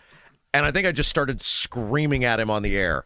Like, it wasn't even that I was all that mad about what he said, but I just knew it was going to piss people off because you can see if you're really into it. What was the topic? I forget what it was. It was Trump. It was Trump, right. And I just started screaming at him. And then I went down to, well, the guy who said he wasn't my boss, but then he kind of was my boss, but he only was my boss when he wanted to be my boss. Right. And I started screaming at him, and I said, you tell him if he ever does that again, I'm walking out and he can do the show by himself. And I think they had a little talk with him. Please leave. And in hindsight, I think Ethan may have been right about what he was. I think he was, because it was something about Trump, and I remember thinking, well, Ethan's right. Ethan, and I told Ethan this later, I was pissed off about a variety of things going on in that building at that time on that show that really didn't have anything to do with Ethan. Right. And I think I just took it out on Ethan that day.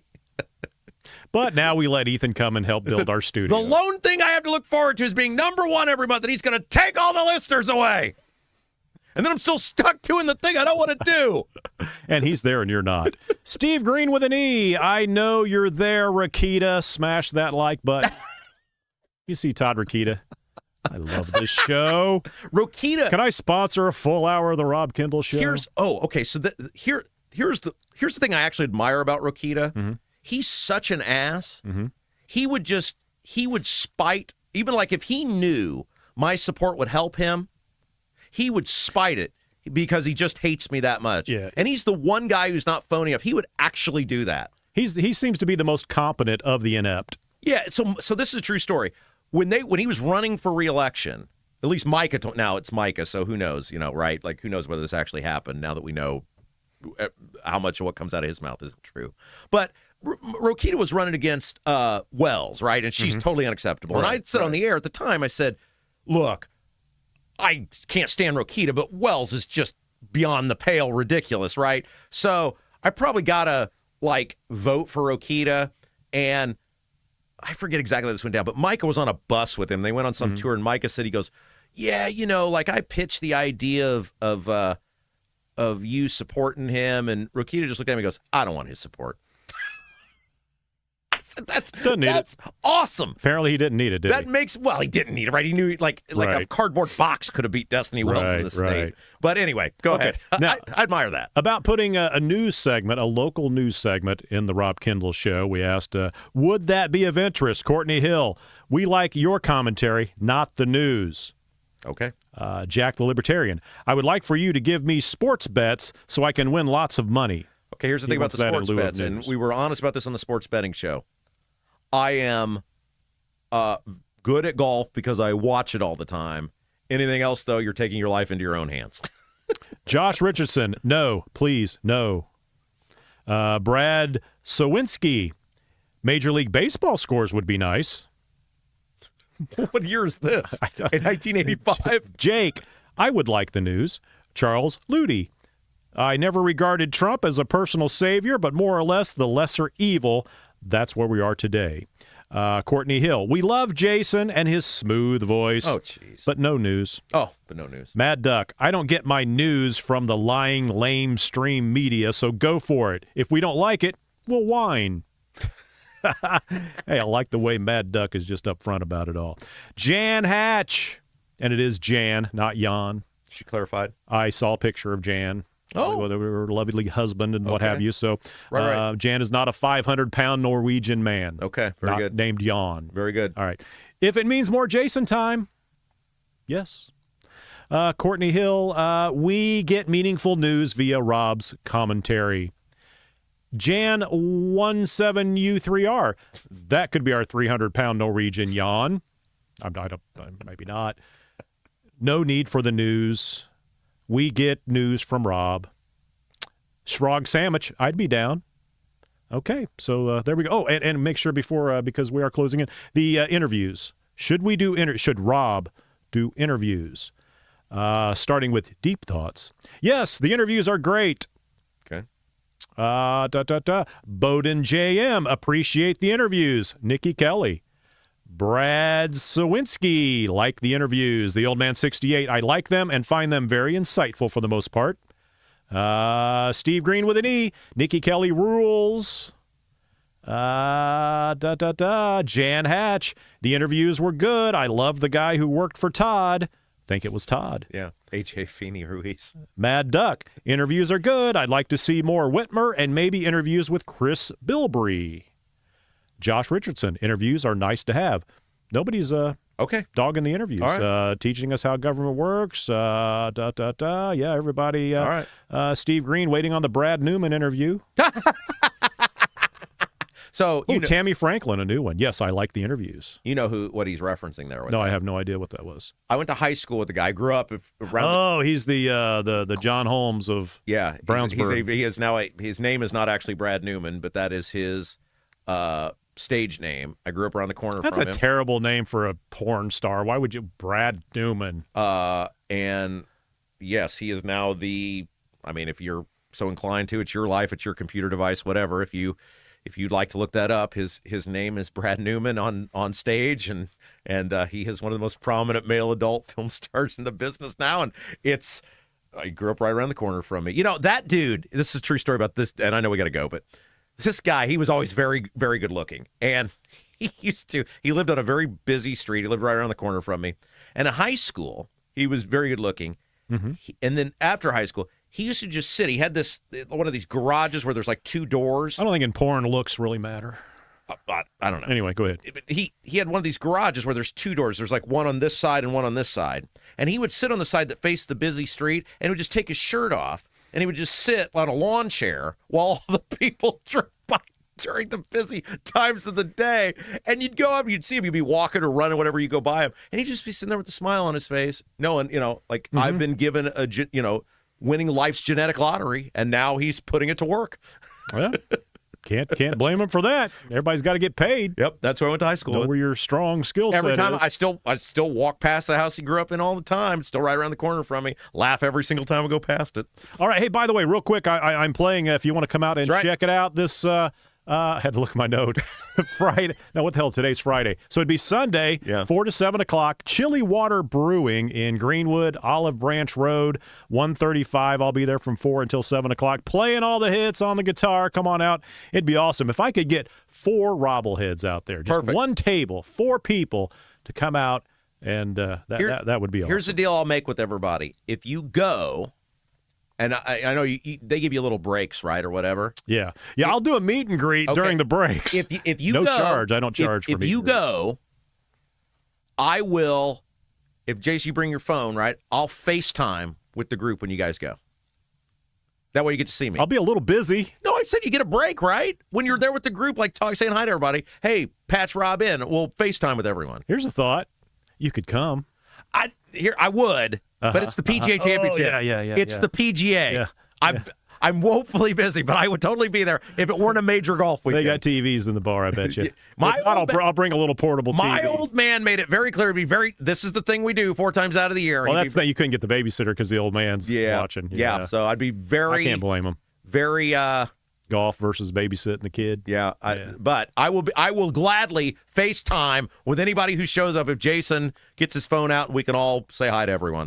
All right, so if 4 people would like to show up, just 4 of you show up, I'll be But his act is great. Ecstatic. I've been numerous times. It's very entertaining. He's very engaging. He's very good with the crowd. He's not boring. A lot of these guys are boring. You are not boring.